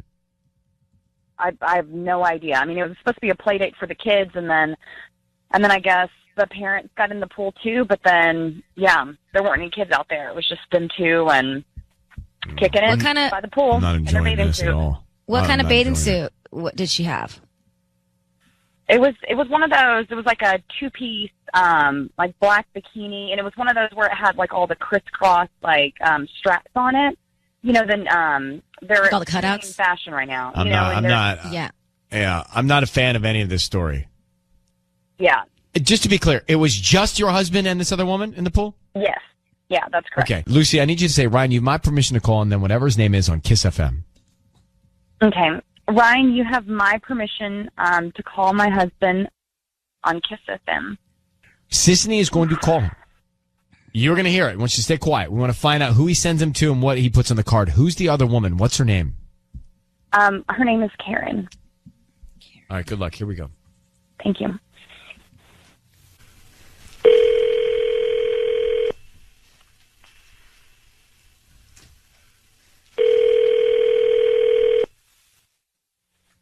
Hello. Hi, I'm looking for William. Yes, is he? Who's speaking? Hi, William. This is Fiona. I'm calling from Glendale Flowers. We actually just opened up here on Brand, and we're celebrating our grand opening. We're giving away free flowers, so congratulations. You've been selected to receive a free dozen roses today. They're absolutely free. Is there anybody that you'd like to send them to? Oh, yeah. Great, yeah, send them to my wife, Lucy. Tell her happy Thursday. Wife Lucy. Happy Thursday. That's great. You guys just opened? We just opened, and we're trying to just get the word out about our business. We're right on Brand, kind of near the mall a little bit. And they're absolutely free. So, okay, great.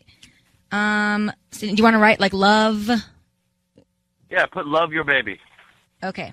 Yeah. William, it is Ryan Seacrest and Sissany. I need you to know your voice is being broadcast on the radio, and your wife is on the line. She'll explain all this, but quickly, I want to ask you, is there anything going on with you and Karen? That's the concern. What? Is there anything going on with you and Karen? She come home and you were in the pool with her? That's ridiculous. No. No. It's not ridiculous because you were in the pool with her and your wife was away and didn't, and she thought that there was a kids' pool party and there wasn't. Doesn't that sound familiar? Yeah, no. She came in. We had all the kids in the pool. We were in the pool. The kids jumped out. They were going to go watch a movie, so they jumped out like, I don't know, a minute before she got there, and we were just hanging out. We were in the pool, but we were all in there together. We got out. But Lucy, you explain this to him. You're not comfortable with that. No, I'm not comfortable with that at all.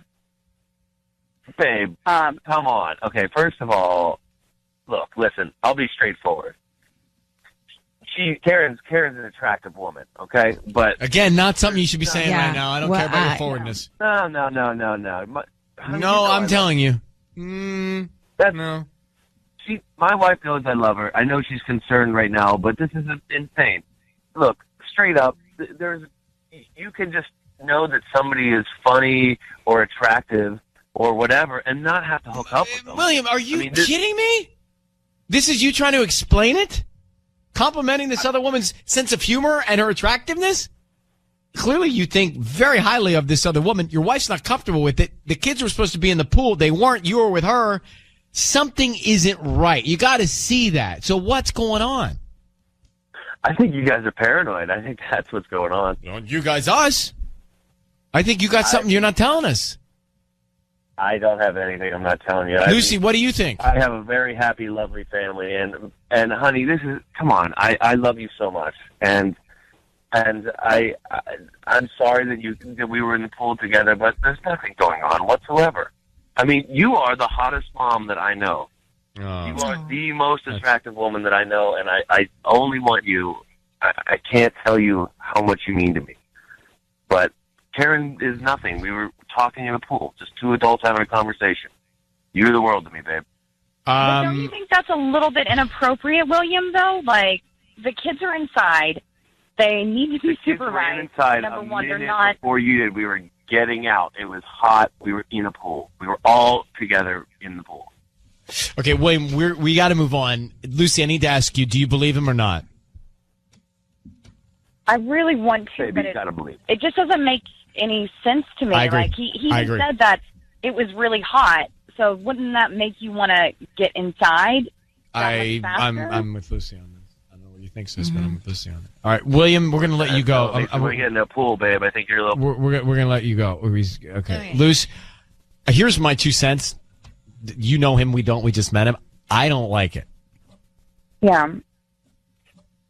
I'm not... It's still, like, thank you guys for calling. This didn't really solve anything for me, and it just, I don't know, it just makes me feel worse than... Well, well, you got to figure out if you believe him or not. By the way, get to her, get to her husband. Like, get in on this. Like, dig deep into this. Okay, Lucy? Okay. Well, I don't know if she should reach All right, out to good her. luck, sweetheart. I think she should Just keep it between her husband. Her husband is lying to her. She needs to let him know there's something like this that makes her uncomfortable. Her husband is lying. We don't know if he's lying. We do. We don't. I do. I don't. I can tell. She knows her husband very well. Right. Well, I just met him and I can tell. Not that tough of a book to read.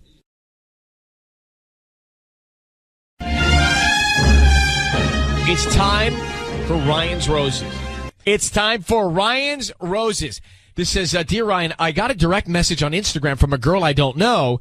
She said she's a big fan of my posts, and that's why she knows what my husband looks like because I'm always taking photos, posting them of him and my kids. She said she didn't want to cause any problems, but she saw my husband at a sushi restaurant with another woman. She said they kissed before getting in the car to leave, and that is when she knew she had to tell me. I didn't reply to her at the time, but I asked my husband all this and even showed him the message. And he just blew it off saying, it's crazy, it's not true. So after talking to my husband, I replied to the message, and the girl gave me more information. So now I'm sure he's lying to me, and I want to dig deeper.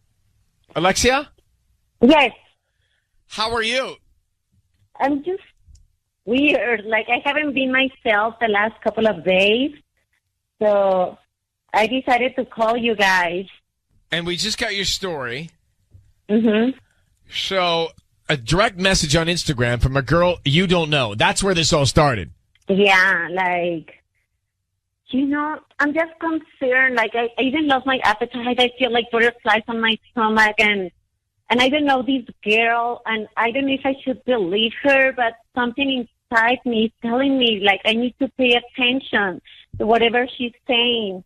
And I don't know her. Like, I post a lot of pictures on Instagram because I wanted to be like super mom. I wanted to do all these like fun activities with the kids, go to the museum, travel town, hiking, and all of that stuff. And this was a very shock on me. So you asked your husband about all this and he just blew it off? Yeah, he was kind of like, you spend a lot of time on social media. You should just focus on here, the moment. But like, I went to social media because my family in Mexico can see those pictures. They can see the kids. They can follow us. And all of a sudden it started growing. And I told him, everyone can see, like your family, my family, everyone can be updated with the kids' activities with us. And he was just saying, no, how can you follow or do these things in social media? They're wrong. It's not healthy. But he was just insane, and I don't know what to do. I'm shaking even right now. I'll tell you what we're gonna do. We're gonna put you on hold and make the call and try and find out what's going on next. Okay? Yes, please. I just want to cry. So, Alexia, I need you to say, Ryan, you have my permission to call, and then whatever his name is on Kiss FM. Ryan, I'm giving you all the permission to call and all the permission to Kiss FM. Okay. So here we go. Be very quiet. We want to find out who he sends the flowers to and what he puts on the card, okay? Yes. Okay. Good luck. Thank you.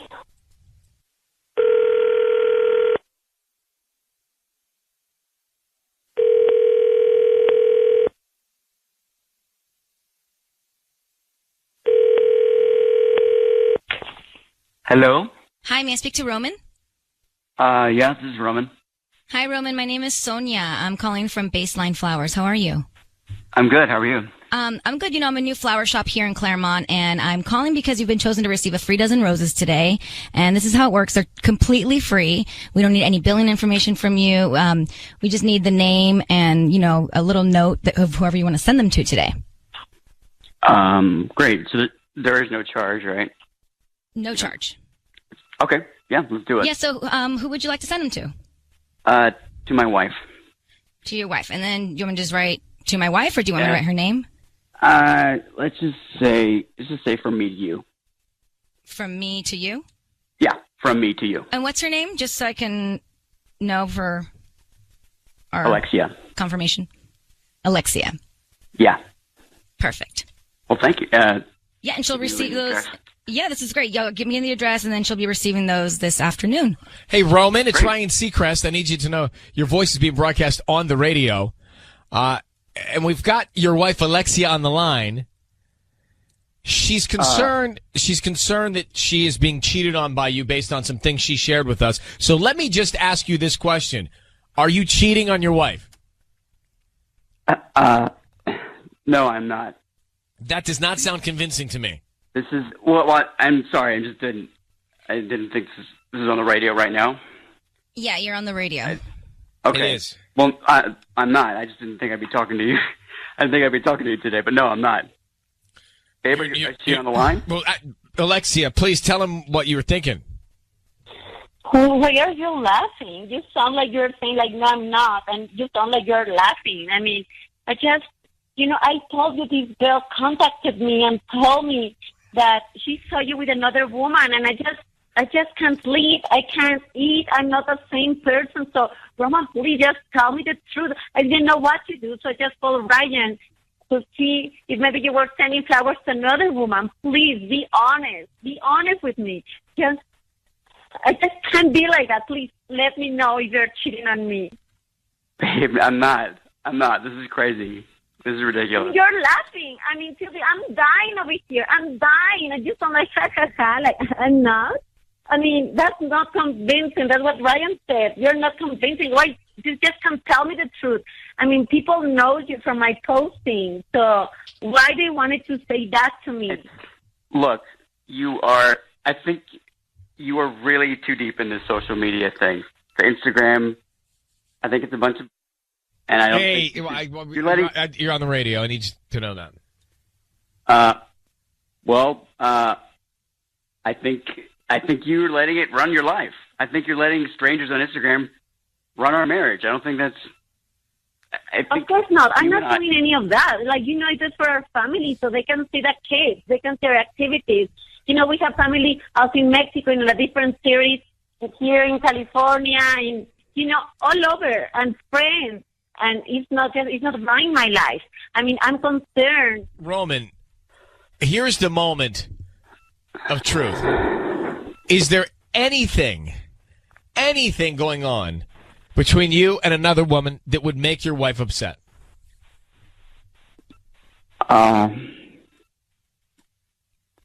Maybe. Oh, yeah.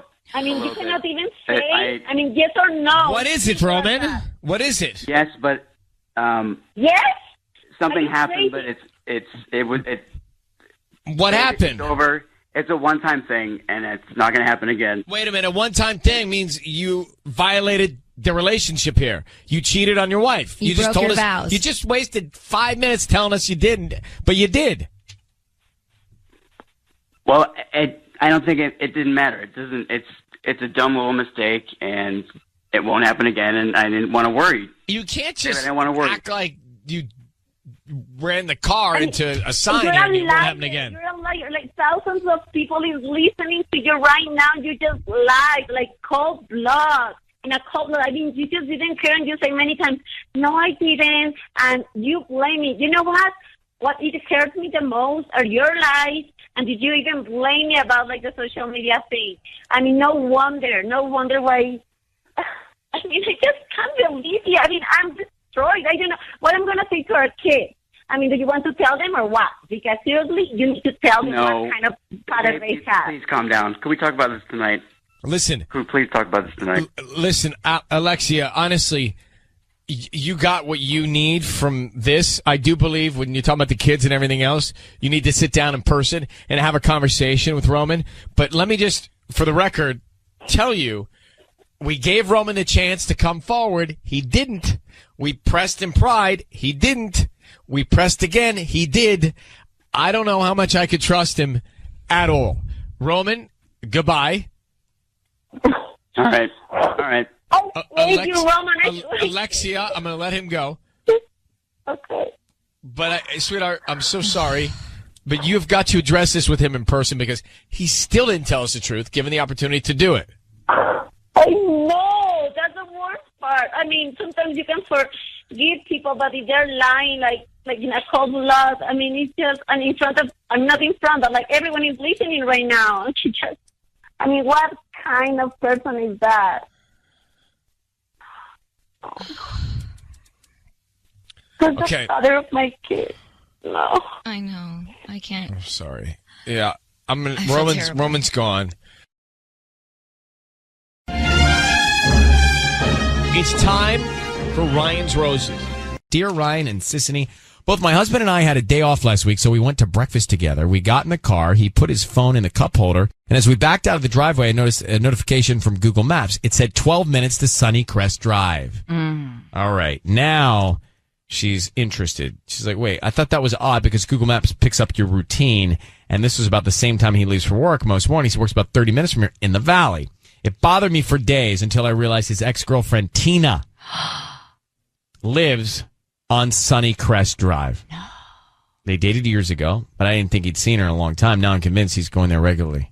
He's going there enough to convince the app that that's his routine. Robin in Agora Hills. Obvious. Yeah, I don't even know how much information we need. Hey, Robin, thanks for coming on. How long have you been married to him? We've been married about 2 years. This is not much to argue here. The phone has its smart AI. And you haven't confronted him? No, not yet. Huh. It's just kind of been weighing on me. Any other reason to be going to Sunnycrest Drive? Not that I know of. All right, well, especially not every day. You guys have kids? No, we don't have any kids. So you think he's leaving your place, going to see her, maybe going to work, maybe not, and then coming home? That's what it seems like. All right, let's call him. I mean, I don't need much more. Mm-hmm. Well, here we go. We're going to call Robin's husband of 2 years in Agora Hills. And she saw on the phone that the phone is figured out, its smart mapping has figured out that his routine is to go to Sunnycrest Drive every day. Well, guess what? His ex-girlfriend lives on Sunnycrest Drive. So he leaves for work, but he's not really going to work. I don't think the phone's making it up. I mean, the phone can't just decide that. Go, oh, I remember you dated this girl. Let me just put this up on the maps. So, Robin, we're going to call him and offer him some roses. We want to find out who he sends them to and what he puts on the card, okay? Right. All right, Robin, I need you to say, Ryan, you have my permission to call, and then whatever his name is, on Kiss FM. Okay, Ryan, you have my permission to call on Kiss FM. Okay, good luck. Here we go. Needs to be very quiet. Want to find out what he puts on the card, all right? And who he sends these to. So stay quiet till we tell him he's on the air. Here we go.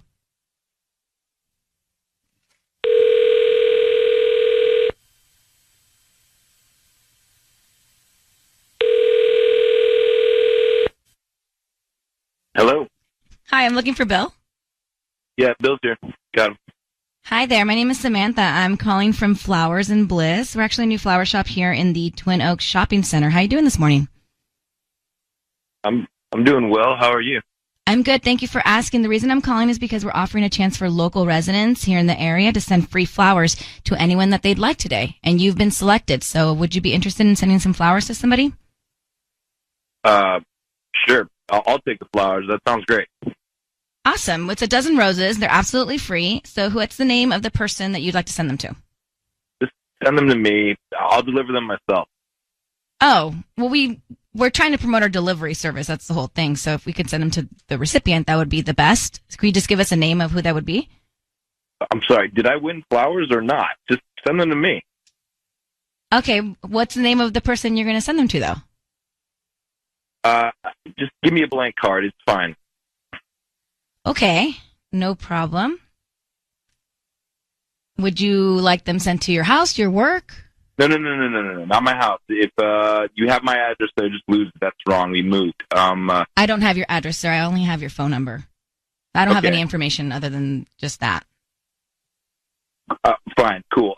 Send them to my office. Send them to Granada Hills, my office over there. Okay. Bill, it's Ryan Seacrest. Your voice is being broadcast on the radio, and I need you to know that. I have your wife, Robin, on the line. We're calling you because we're on to you. We have smart intelligence from Google Maps that shows you're going to Sunnycrest Drive every morning after you leave for work. And so we know that you're going to see your ex-girlfriend. Can you explain to Robin why you're doing it? I'm not going to see my ex-girlfriend. My phone is glitching. I swear that's not what is going on here. Well, Bill, I'm not here to argue the technology, but it says you're going there on a regular basis, and it's basically your routine. And your wife, Robin told us that that's where your ex-girlfriend lives, and so she knows you're going there. So why are you going to see your ex-girlfriend? Oh my God. What is happening? I am not going to see my ex-girlfriend. Well, is your phone going by itself? It's not traveling in an Uber. No, but I'm saying, Robin, why don't you explain what you saw in the Maps technology? So when we got in the car,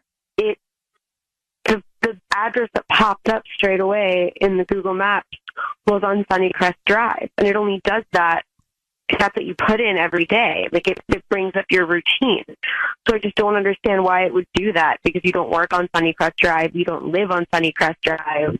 The only person that we know who lives there is Tina, and there's no reason for you to be going there every day regardless, because there's nothing there. So why are you going there every day? I'm not going there every day. I went there once. She asked for my help with some legal stuff that I gave her some information, but I haven't gone there every day since then. I just followed up with some paperwork that I told her I can help her find. So why is the GPS so ready to go there? You type these things in, you go there once. I've had that happen to me before with other places. Why didn't you tell your wife if it was no big deal? Yeah. We were old friends. It wasn't anything romantic or anything. It was just, some stuff that she needed some information on that I could get her. The stuff my lawyer had that I asked. She needed some help with some business stuff, and I asked around, got her the information, dropped it by. It was just some old friends catching up. I swear, nothing is happening. Well, Bill, unfortunately, that's not the case. Robin, how do you feel? Your phone has told us. It's suspicious. And Bill, just doesn't quickly, make any sense. Why were you so adamant that we not send the flowers to your house? That you were very aggressive about that, and I just tell us the truth so we can move on. Brian, I wanted to send the flowers to give them to her myself, from me to my wife. I didn't think that this was. I'm busy right now. This is not what I planned on happening today. I understand, but I just don't. The phone. Look, I have the phone, and my phone will tell me that my home is 18 minutes from where I am because I go home a lot. So yeah, it doesn't do it after one time. Drive a lot. So anyway, Bill, look, we're going to let you go. You should just be forthcoming with your wife if you're going to drop off papers. Let's see the papers, right? Let's talk about what the papers are about and maybe be a little bit more upfront about it. And if you're not, and you're going there regularly, then your phone is not lying. So, Robin, you hear what your husband's saying. We're going to leave it to you to figure out, okay? Thanks, guys. All right. You take care. You don't even be going over there anyway. Going over there anyway is a violation. And if you do, tell your wife. Tubbs, I want you to do a little deep dive on Google Maps and the routine technology, all right? What do you know about that? What do you know about the Google Maps routine technology? I'm still searching it. Okay, well, here's what we want to figure out. At what point does it start automatically, smartly telling you that that's your routine? How many trips before the phone starts saying, oh, here, I know you're going to Sunnycrest Drive. All right. So we just did Ryan's Roses, and I really want to hone in on something specific. I don't know if Bill's cheating or not. He didn't come clean. He was very aggressive with you, Sissany, about not the so aggressive. Did I not win these free flowers or not? He was tough, but then again, we're cold calling this guy, and he's probably annoyed. But what happened was his phone revealed that his routine daily was Google Maps saying that he's going to his ex-girlfriend's street.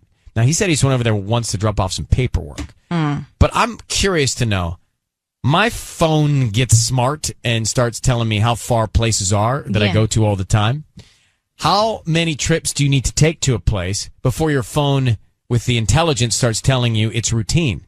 Do we have that answer? Well, we have an engineer. Yeah. Tubbs, what'd you find out? Your phone keeps track of your frequent locations, so that would probably. So he didn't just go there once to drop off paperwork to his ex-girlfriend. If it's saying, "Hey, if this is your map routine," that's what it appears to be. Right. So he's going there often. So whether he's cheating or not, he's deceiving his wife by going to his ex-girlfriend's house. It's a total violation. Yes, he's lying. He's cheating. Tanya? Okay. What if he's not cheating, but he has a child with this ex? Then that's worse. Is it? If he's never told his wife about the child, that is bad. Oh. It is bad. Yeah, I guess you're right. Okay. All of these options mean he's lying. So he's not being honest with his wife, which is a bad sign. Which may be a good sign. Maybe she needs to find out. It's only 2 years in. They don't have kids. Yeah. So maybe it's all a blessing that she Get finds out. out now and she can get out.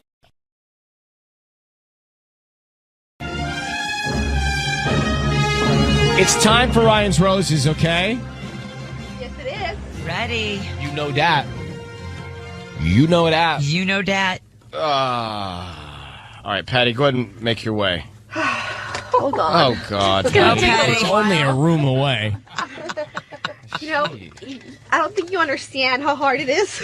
I understand. I mean, I hear you moan every day. With my heartburn and my feet looking like tortas. Zantac for heartburn. Zantac. Take it. I do it. I think that baby's coming I'm along. sooner than waddling she over. thinks. Ellen, I agree with you. I mean, You think the baby's going to happen sooner than December? Yes. Yeah. No. I And was it's like feeling the baby kick yesterday, and it was the craziest thing ever. I that wanna guy do that. wants out of there. Mm-hmm. So what happens, Tanya? You're right next to her. Well, That water breaks. I'm Do you taking know her to the how? hospital. You better. Yeah, It's really close, too. I know. Okay. See your Sinai right down the street. I'm periscoping it. All right, so here's the deal. We've got Ryan's Roses. Let me just tell you the story. So this is Ryan and Ellen. The other day decided to stop at my husband's office to see if he wanted to go to lunch. Turns out he was already at lunch, but there were flowers on his desk. Come on, who are they from? Let me read on. Okay. I checked the card. It said, "To Kyle with love from your wife." But she is his wife. I did not send him flowers, she says. She goes on to say, I asked him about it. He seemed as confused as I was. He acted like the flower shop must have made a mistake with the card. Oh, my God. I mean, come on. Really? Was I born yesterday? She says. No. No, she says. Anyway, but let's just get Ashley. I mean, hang on. Ashley, I'm guessing Ashley's on line 1. Is that right? That's right. Okay. Thank you. Ashley. Hi.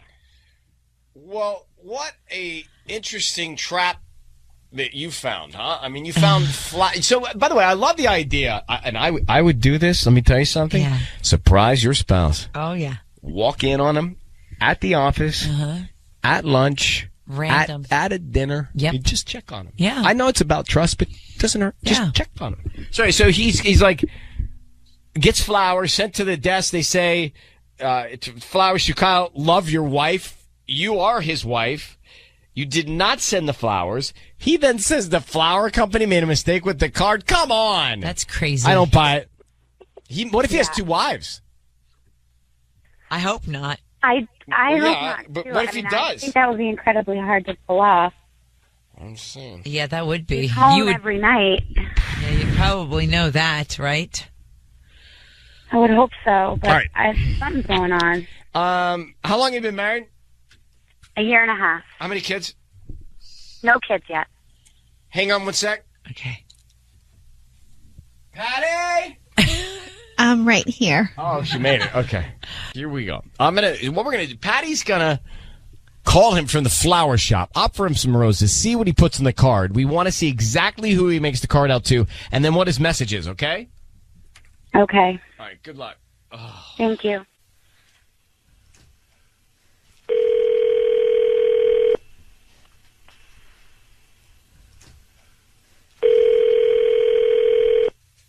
Hello. Hi, may I speak to Kyle?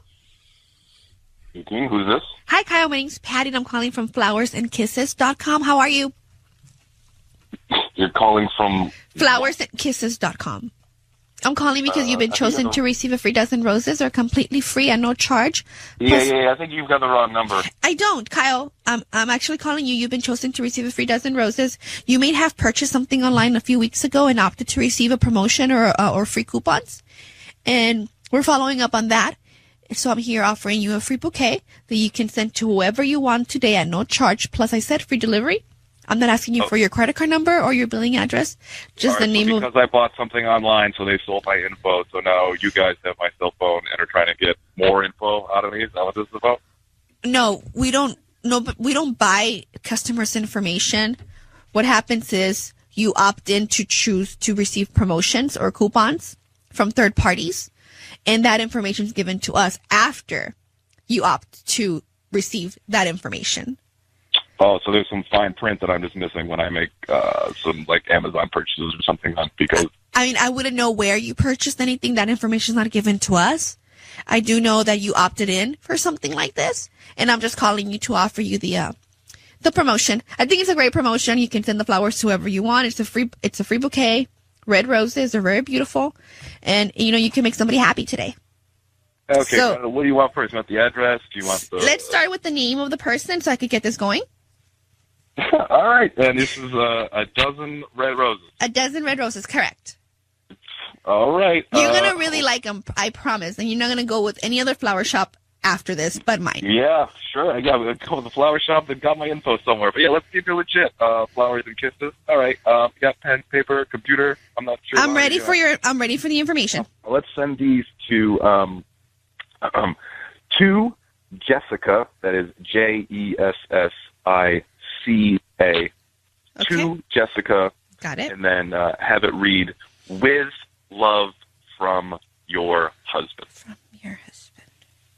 And is this going to a business? Kyle? Hello?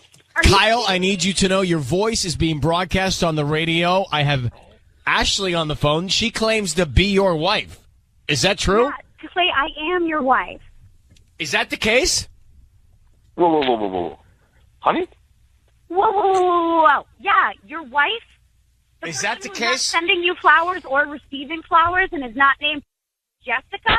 Easy, Tiger. Or easy. Hold on now. Kyle, are you married to Ashley? Whoa. All right, hold on a second. Am I? Are you married to Ashley? First of all, yes, Ashley is my wife. Okay, so wait. You just sent flowers to your wife named Jessica. What? You have another wife, Kyle? If you were listening to the whole thing, I get a call from some telemarketer basically on my cell phone trying to get me, I don't know, get over information. Doesn't even sound legit. Of course I'm not going to waste, my time or money on something for us. I sent them to a coworker named Jessica, who, yes, I work with. I said I was sending to a business, and yes, it said with love from your husband. I didn't use my name. It's a game we play at work. Have you never had a game at work that you play with someone?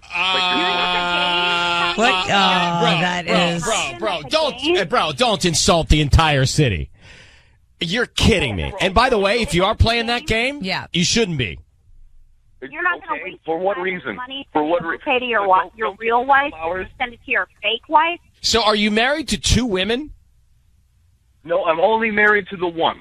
All right, then are you sleeping with the other one at work? Oh my God, this is unbelievable. Tell me about it. No, I'm not sleeping with the other woman at work. Are you attracted to her? Or you're flirting with her?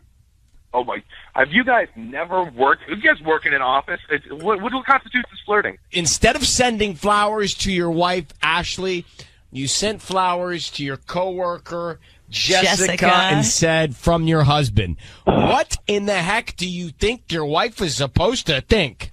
And to think that you're going to turn the tables on us and make us feel like we don't know what we're talking about? Come on. Dude, I don't even think that the freaking phone call for flowers is legit anyway.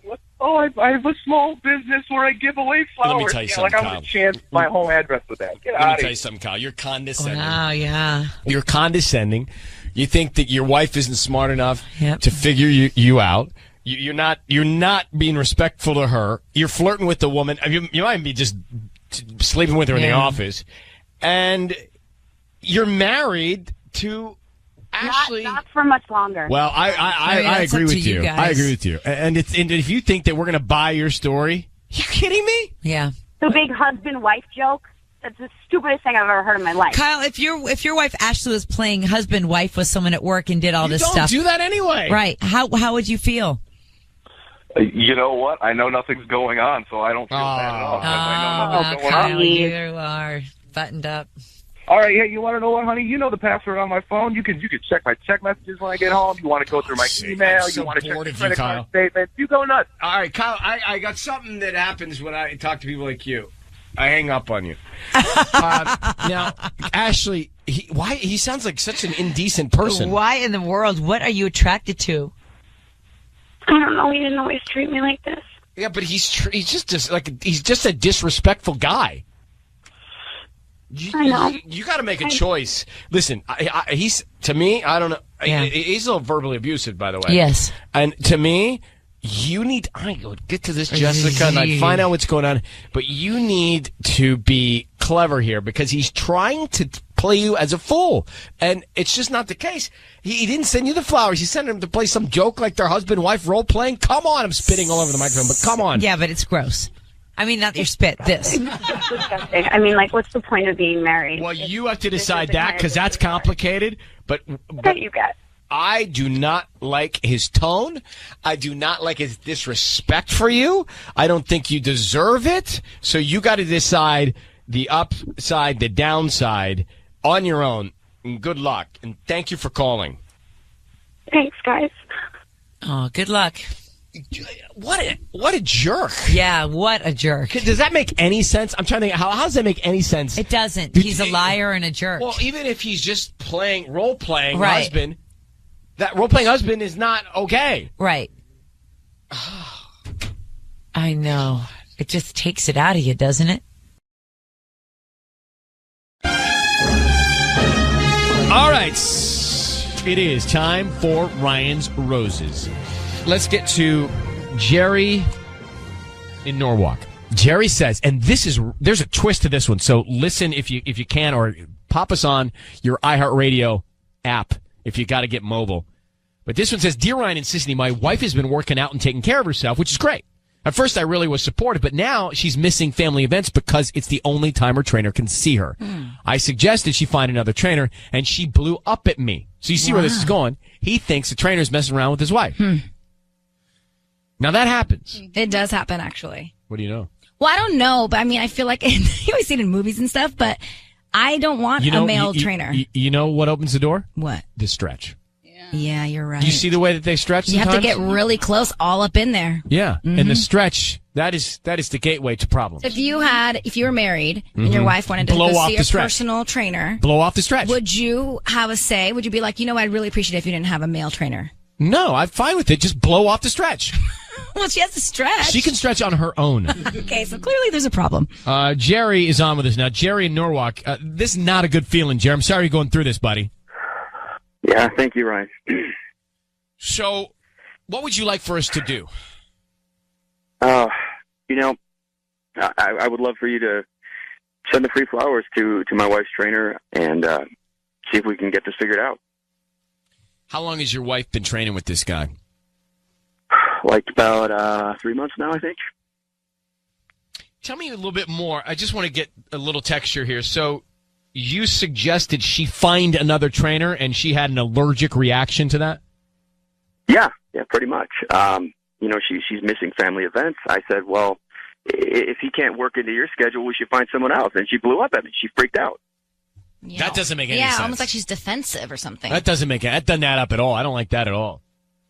Yeah, me neither. All right. Hang on one second. How long you been married? Coming up on 7 years now. Okay, bro. Hang on one second. We are going to call this trainer and find out who the trainer sends the roses to. What's your wife's name? My wife's name is Laura.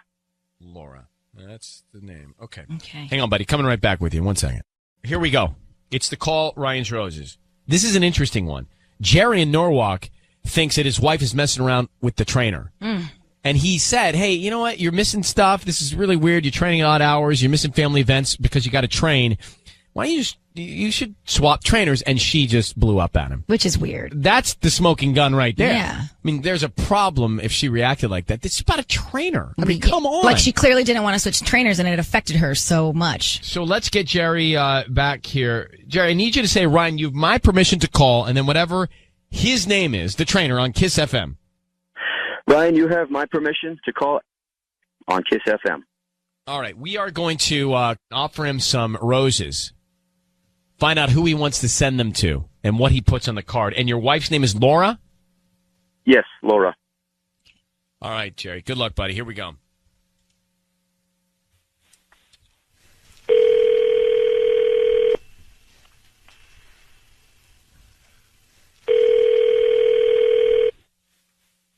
Hello? Hi, is this Alex? Yeah. Hi, Alex. My name is Jessica. I'm calling from your friendly florist. We're a new flower shop here in Norwalk. How you doing this morning? I'm doing good. How are you? I'm good. So you were on the corner of Pioneer Boulevard and Rosecrans. You know where that Taco Bell is? Yeah, I actually do. Okay, cool. Not too far from that, actually. So I'm calling because we're trying to promote our delivery service. And so each week we select a person to give them free flowers. And you've been selected today. And actually it's a free dozen red roses that you can send to anybody that you'd like. I don't need any credit card information or billing info. They're absolutely free. So we can just start with the name of the person you want to send them to. Okay, awesome. That sounds great. Let's send them to Laura, Laura. Okay. What would you like to put on the note? Say, I really enjoyed making you feel good. I really enjoy making you feel good. Cute. Yeah, Alex, it's Ryan Seacrest. I need you to know your voice is being broadcast on the radio. I have Sissany with me here, and I have Jerry, Laura's husband, on the phone. Can you explain yourself to Jerry? Can I explain myself to Jerry? Why do I have to explain myself to Jerry? You just sent flowers because to his wife saying... she's my wife, man. She's my wife. Yeah, okay. So what? You got a problem with her then, not me. Oh. Look, man. Okay, look. And I've met this guy before. Look, you're not going to blame me, okay? Blame yourself. I'm just giving your wife what you can, man. Are you kidding me? Are you being serious right now? No, dude, look, I'm sorry, all right? But obviously you're not doing something for her, all right? And if it makes you feel any better, I mean, I don't love your wife, okay? I do this with a lot of women. It's part of the workout, thing. My. Come on. So don't worry about it, man. Seriously. Don't worry about it? This is my wife, okay? If you we have kids together. If you got a problem, take it up with her, all right? Don't come to me. You know what I mean? Wow. And obviously there's something wrong with your marriage, man. And obviously it's not that important to you if, you're coming on the radio and trying to, attack me, man. You're like a home wrecker. Dude, if you're mad, like I said, take it up with your wife. I'm not in You know what? I don't have a dog. I'm going to. Other than the one I'm going to. Your wife, but that's besides the point. Alex, how long has this been going on with Laura? 2 months, 3 months, I think.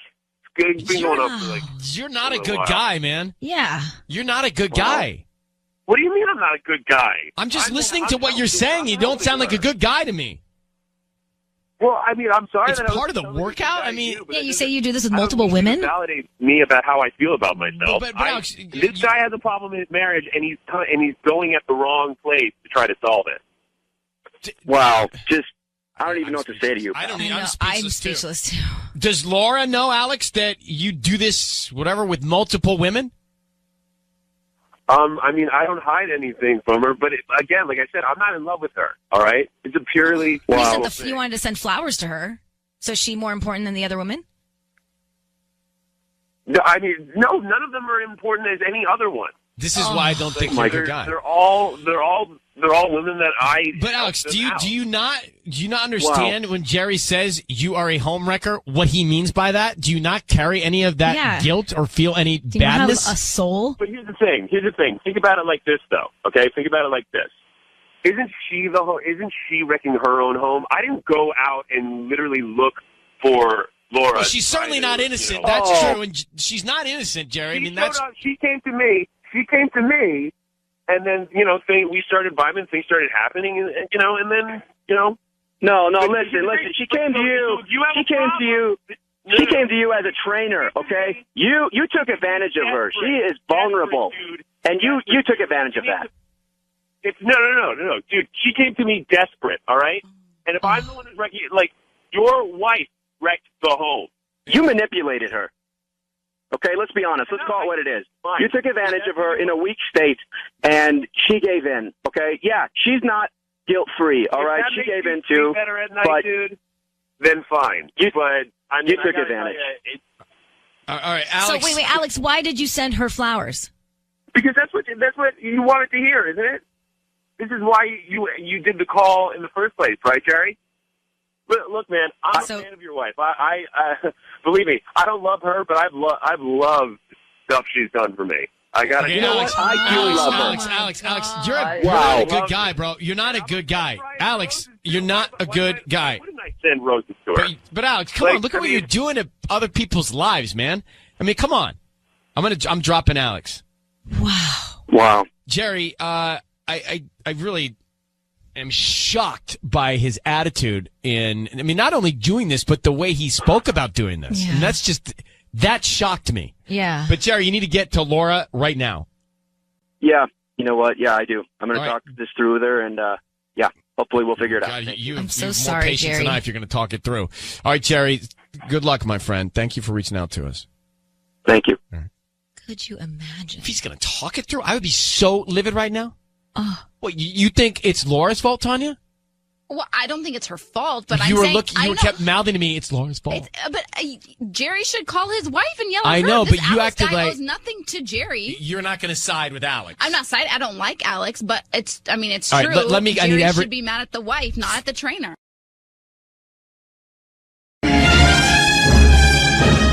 It's time for Ryan's Roses. Dear Ryan and Sissany, I found a letter addressed to my husband, tucked away while cleaning. I originally figured it must be old, maybe an ex, so I left it there, but then I couldn't stop thinking about it, and I went back and started examining it more. I am convinced the handwriting matches that of a friend of ours who lives in the neighborhood. I mean, that is real detective work. Come on. Right? Jessica's on with us now. Jessica? Yes. It's Ryan Seacrest and Sissany. Thanks for reaching out to us. I was just commenting about your detective skills, that you think that the handwriting on this letter would match that of a person in your neighborhood. Yeah.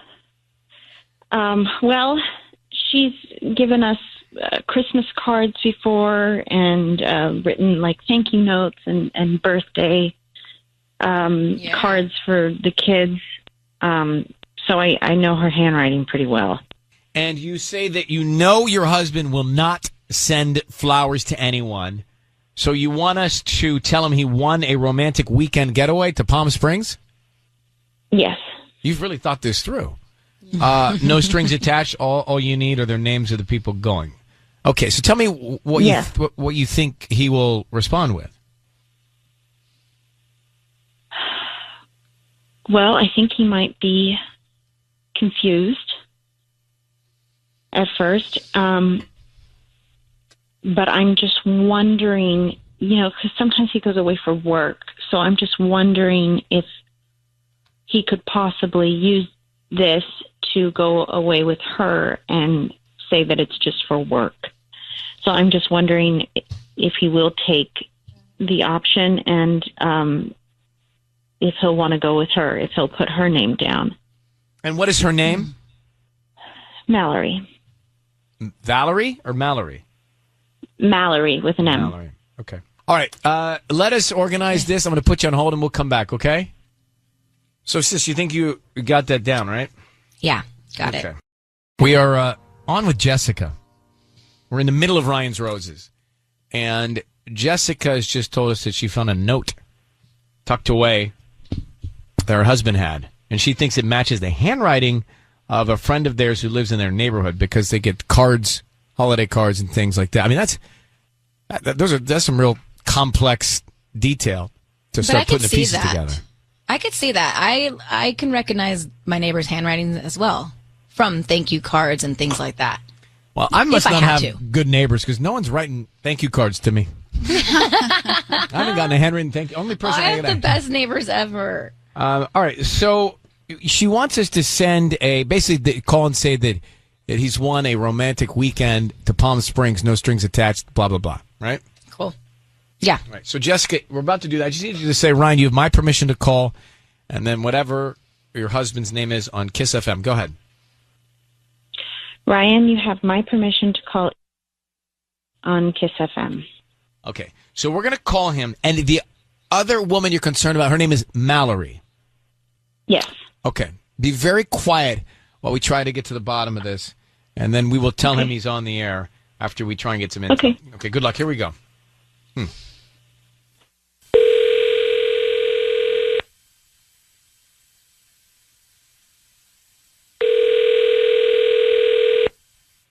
Hello? Hi, I'm looking for Ian. Yeah, this is Ian.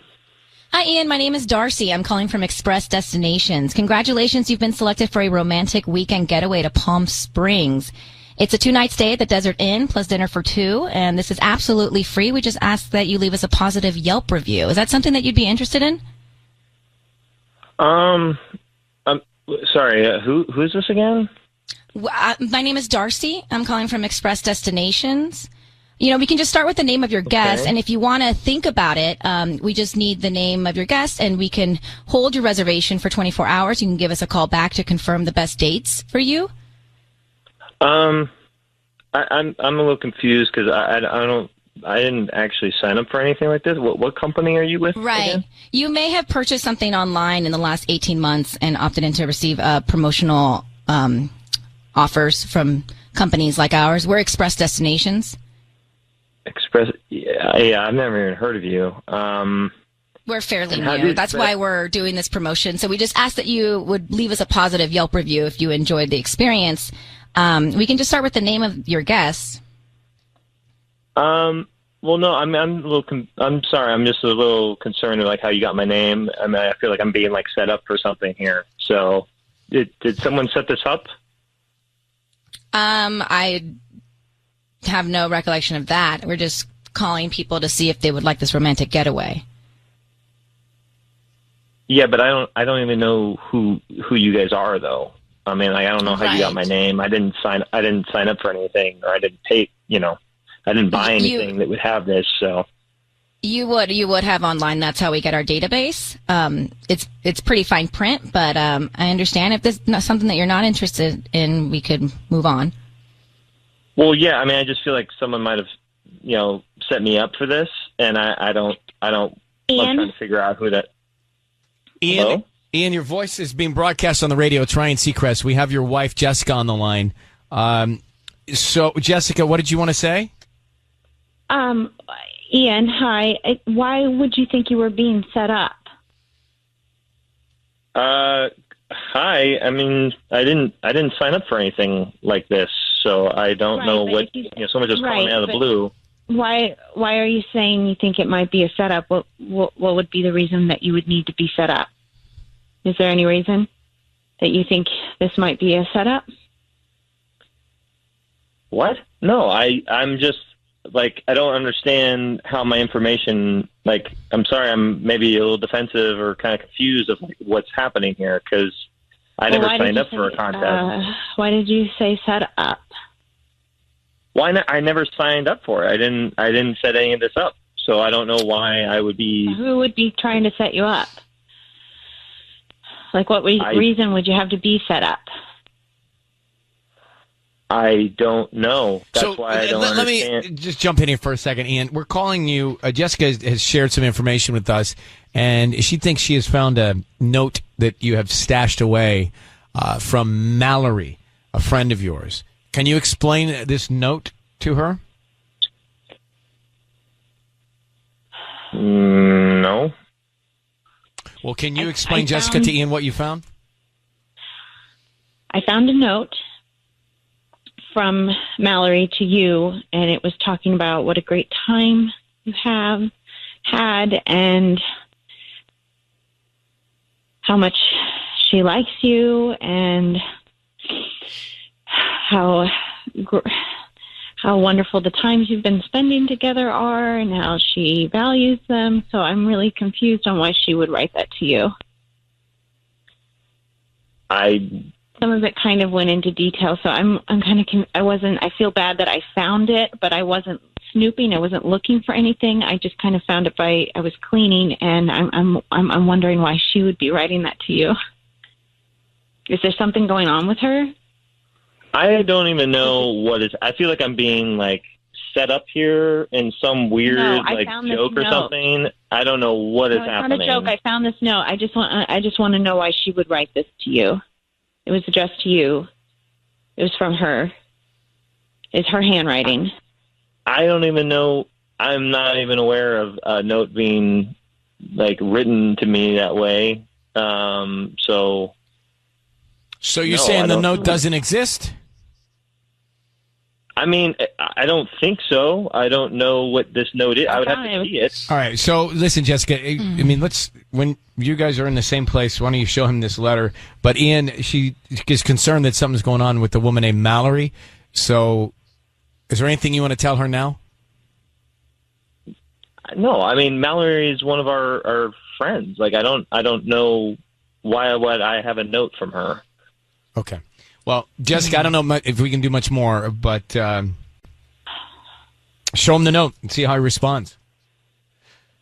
Okay. I mean, I know I found what I found.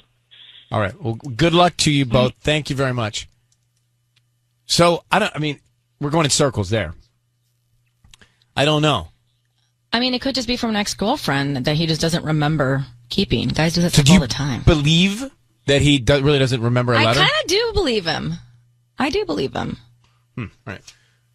We are here. We do this thing. It's a little thing called Ryan's Roses. And we just had a very difficult one for me to figure out.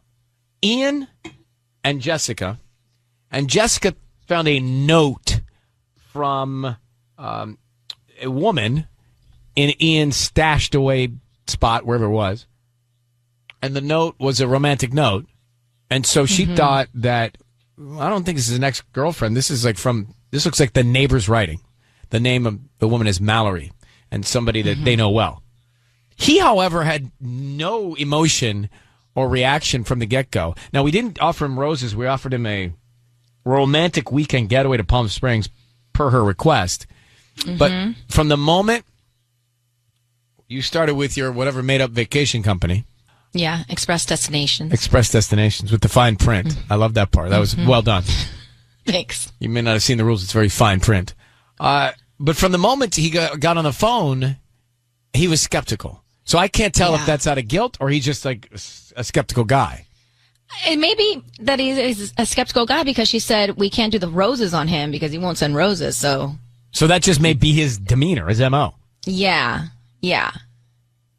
Tony, did you have a take? Because I really don't know. I just didn't get enough emotion from him.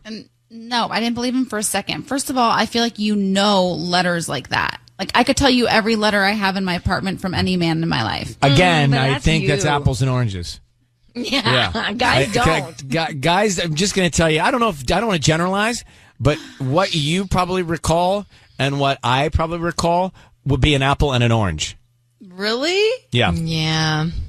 I don't know. I didn't trust him. All right. Well, we've settled this. You want to, Patty, anything to add? No, I think he's hiding something. He knows that letter. All right. It's not she's like gonna he's show him the letter. Thousands of letters. She's going to show him the letter. I mean, I think she'll be able to tell by his reaction in person when she shows him the letter. And how about Mallory? What if it is Mallory? How about Mallory sending a letter and they're neighbors and they hang out together? Where's that go? Gross. Sketch. It's time for Ryan's Roses, a public service. If you think someone is cheating on you and you don't know what to do, you're between a rock and a hard place, this is the segment we try and give you peace of mind. Danielle, how are you? Hey, hi, I'm okay. Well, thank you for writing to us. I don't know if we've done one like this before. You notice a large amount of money missing from your husband's 401k? That's correct. How much? Well, put it this way. Last year we had close to 50,000. Yeah. And right now we have 15,000. Wow. So it just it vanished without explanation, huh? Yeah. Did you talk to your husband about it? Yeah, I did. I confronted him. Because what did he say about that? Well, he says that he thinks they made a mistake. That, he said he was going to give them a call. He was going to find out that somehow $35,000 just disappeared? Yeah, that's all he's saying. Was he upset about it? You think not really. You know what I mean? Since you'd be emotional about that, I'd be really irked about that. Yeah, that's what I thought. But he just seemed really cagey, and he just changed the subject. And he's trying to cover something up. That's how I feel. Yeah. So you feel, based on what I read here, you feel like he's leading a double life? I think so. Yeah, because it's just I know he's saying this to me, and he's just lying to my face because my heart just keeps going to it, just keeps thinking, where is that money? We had 50,000 last year, 15 now. I mean, it's just weird. And I've been with him for 8 years. Do you have a hunch? Do you have a hunch about who it might be? I have no clue. Wow. So was it a mistake, or is he leading a double life? That's the question. Something doesn't feel right to me. How about you, Sissany? No way. That doesn't just happen. You don't lose whatever. It's $35,000. I was trying to do the math. You might drop a penny. Yeah. Or maybe I can't find a quarter for the Coke machine, but right. $35,000? And he was so nonchalant about it, too. He's like, oh, it's probably an error. I'll call tomorrow. Like, I would be freaking out. How long you been married? 8 years. Kids? Yeah. 2. Okay. All right. 8 years. Kids, 2. I'm just making notes. So what we're going to do is we're going to call him next, okay? And we're going to get him on the phone. Okay. Danielle, I need you to say, Ryan, you have my permission to call, and then whatever your husband's name is on Kiss FM. Ryan, I give you permission to call on Kiss FM. My husband. All right, good luck. Thank you.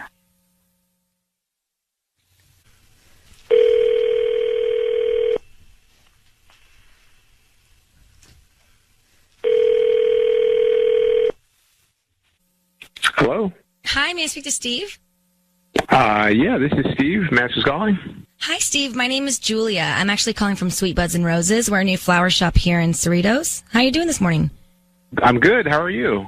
Well, I'm sorry to bother you, but I'm just calling because we're doing a promotion this week, and we're giving out free flowers. You've actually been selected to receive a free dozen roses today, and you can send them to anybody that you'd like. We can get them out by lunchtime, and they're absolutely free. I don't remember entering anything for any of the free roses. I don't. Oh, that's, we get all of our information. You might have purchased something on the internet in the past 18 months and clicked to receive promotional offers, and that's how we get all of our art from our database.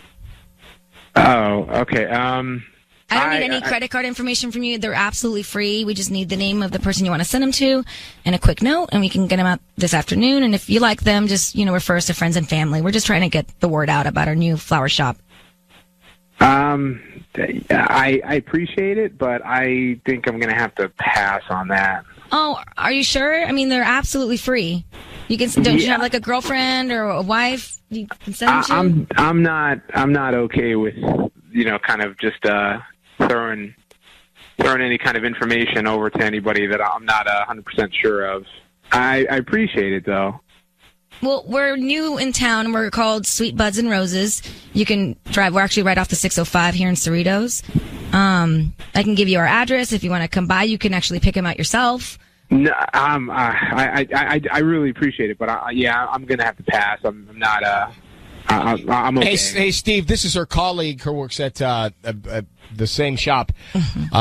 We're just curious. We're looking at your file.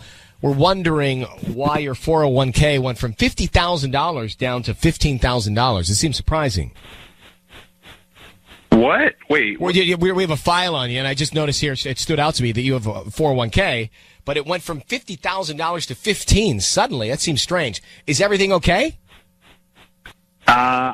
I'm a little curious how a rose shop has my personal banking information. We're part of a new generation. By the way, for training purposes, you're on the air. You're on the radio right now. We just started. We've got a lot of high-tech data. We have a lot of data, and one of the things that we spotted was your 401k. It disappeared, $50,000 down to $15,000. Yeah, did you get that checked out? What happened? Whoa, wait. This is I'm on the radio with this? That's correct.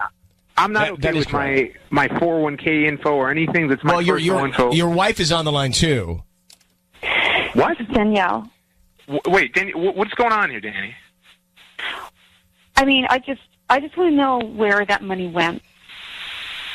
Wait, so you call a radio station? Yeah, or but that's not the point. Steve, she thinks you're leading a double life. Are you seeing another woman, Steve? No, I'm not seeing So where'd the cash woman. go? So where'd it go, bro? Where'd the money go?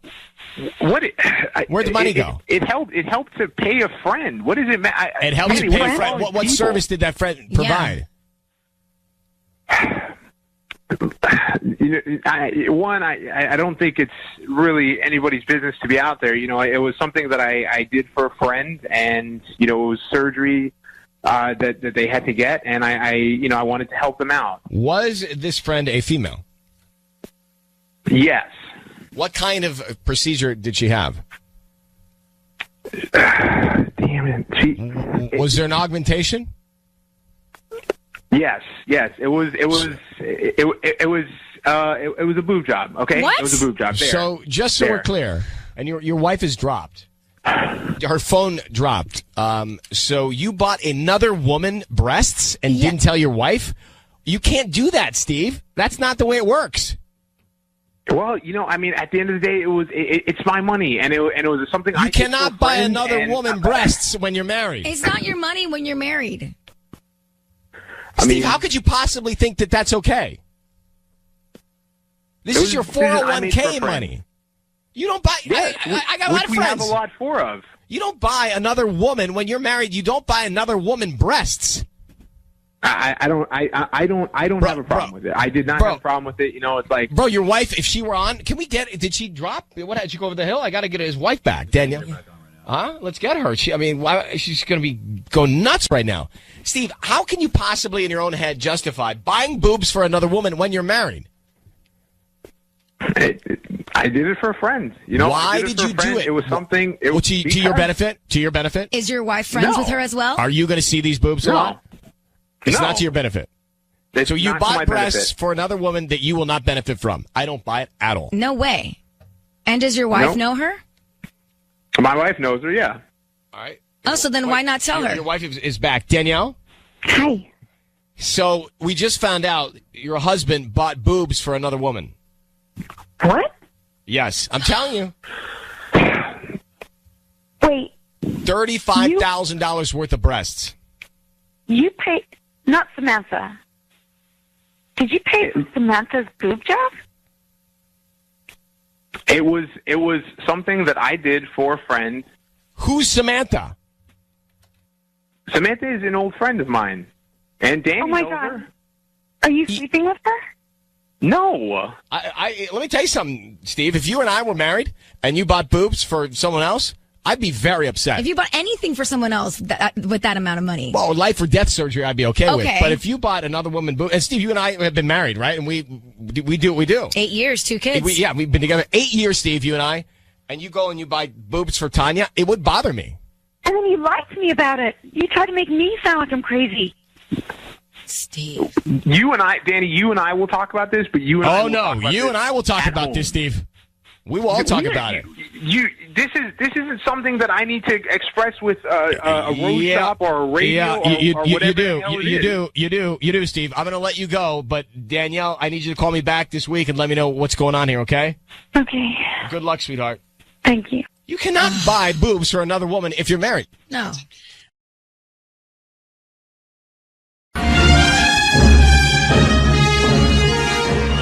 It's time for Ryan's Roses. Dear Ryan and Sissany, my wife had her work party for her new job last week. She ended up getting a hotel room so she didn't have to drive back, which makes sense. The company even paid for it. I didn't go because she said it wasn't a +1 situation. I was bummed, but understood. But later I found on Facebook that partners were allowed to go. I went into her email and found the invite, and there it was. You and a guest. Can you help me find out if she's cheating? Oh, my goodness. So let's get Eric on the line. It doesn't sound good, Eric. Thanks for coming on. Is there a reason why your wife would want to keep you from her friends at work or her colleagues? I can't think of a reason. I mean, I'm a good-looking guy. I do good at parties. The only thing I can think of is, yeah. Well, I mean, but clearly she's blocking you for some reason. Either it's with someone else, or she doesn't want you around her colleagues. Right. Yeah. Exactly. How long have you been married? It's been 3 years. Do you have kids? Not yet, but we're planning on. I'm confused by this. Yeah. I mean, very good on the company to offer to get rooms. Our company didn't do that. No way. Yeah, and that's the thing, she said there was no +1. Did she talk about the party at all? Did she give you any details about how it was? Did she have fun? She said it was great. They had fun. They had drinks. Everything was great. It was a team bonding thing. Right. She had a blast. She said so. So what do you want to do? Because usually what we do is we send I am flowers. roses. Yeah, roses. Do you want to still do that or? Okay, well, here's the thing. I'm thinking something a little different because, I hope she went with a guy, but I'm starting to think that's the case. So I'm thinking maybe what if you call her, say you're from the hotel, and say, hey, we found a men's watch here. We want to get it back to you. Okay. No problem. Because then I'll know. Yeah, I like it. Do you know what hotel she was staying at? Yeah, I can give you. All right, let's go. Hold on. Let's break here. Come back and let's make it happen. Okay, hold on 1 second. We'll call his wife after this. Hang on. So we have Eric on the line. We are going to call his wife. His wife booked a hotel room after the company party and said there were no plus ones, but Eric found out that plus ones were welcome, and he's trying to figure out what's she hiding. Why did she want to stay in the hotel without him after the holiday party? It's legit concern. For sure. So we're going to call and say what, Sissany? That I'm from the hotel and that... You have the hotel? Yes.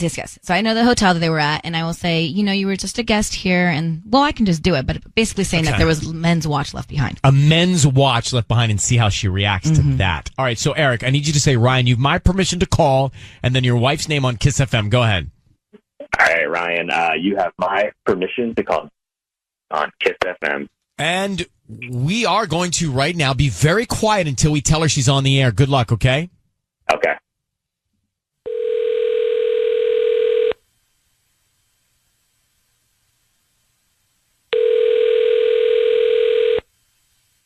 Hello? Hi, is this Jackie? Yes, this is she. Hi, Jackie. My name is Leslie. I'm calling from the hotel. How you doing? I'm good. How are you? Hi. You were recently a guest with us, and I'm calling because in your room we discovered that we found a men's watch. I wanted to return back to you. Oh, yes. Okay. So we have two options here. You can either come to the hotel, pick it up, or we could mail it to you, whatever is more convenient. Yeah, for sure. Don't send it. I'll have someone come pick it up. Okay. When can we be expecting that, just so I can tell the front desk? Can you hold it until tomorrow? Sure. No problem. Okay, yeah, perfect. Jackie, it is Ryan Seacrest on the air. Your voice is being broadcast on the radio right now. I need you to know that. And we've got your husband, Eric, on the phone.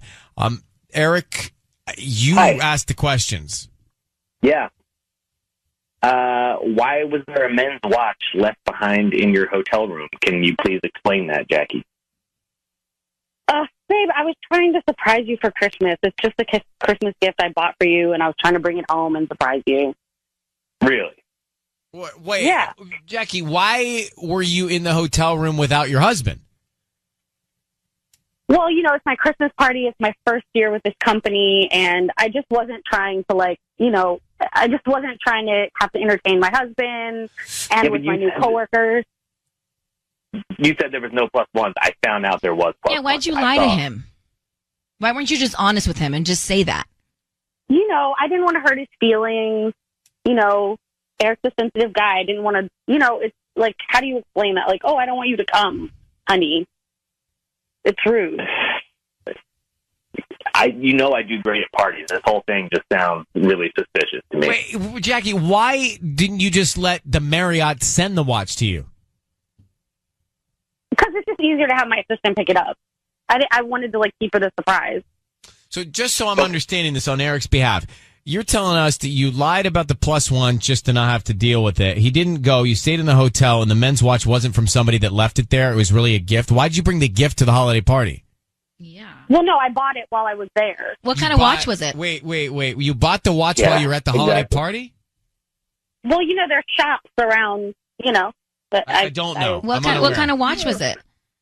One of those fossil, a fossil. So you got dressed for your party. You went there. You checked into the hotel room. You went to go buy your husband a watch, and then got to the party on time.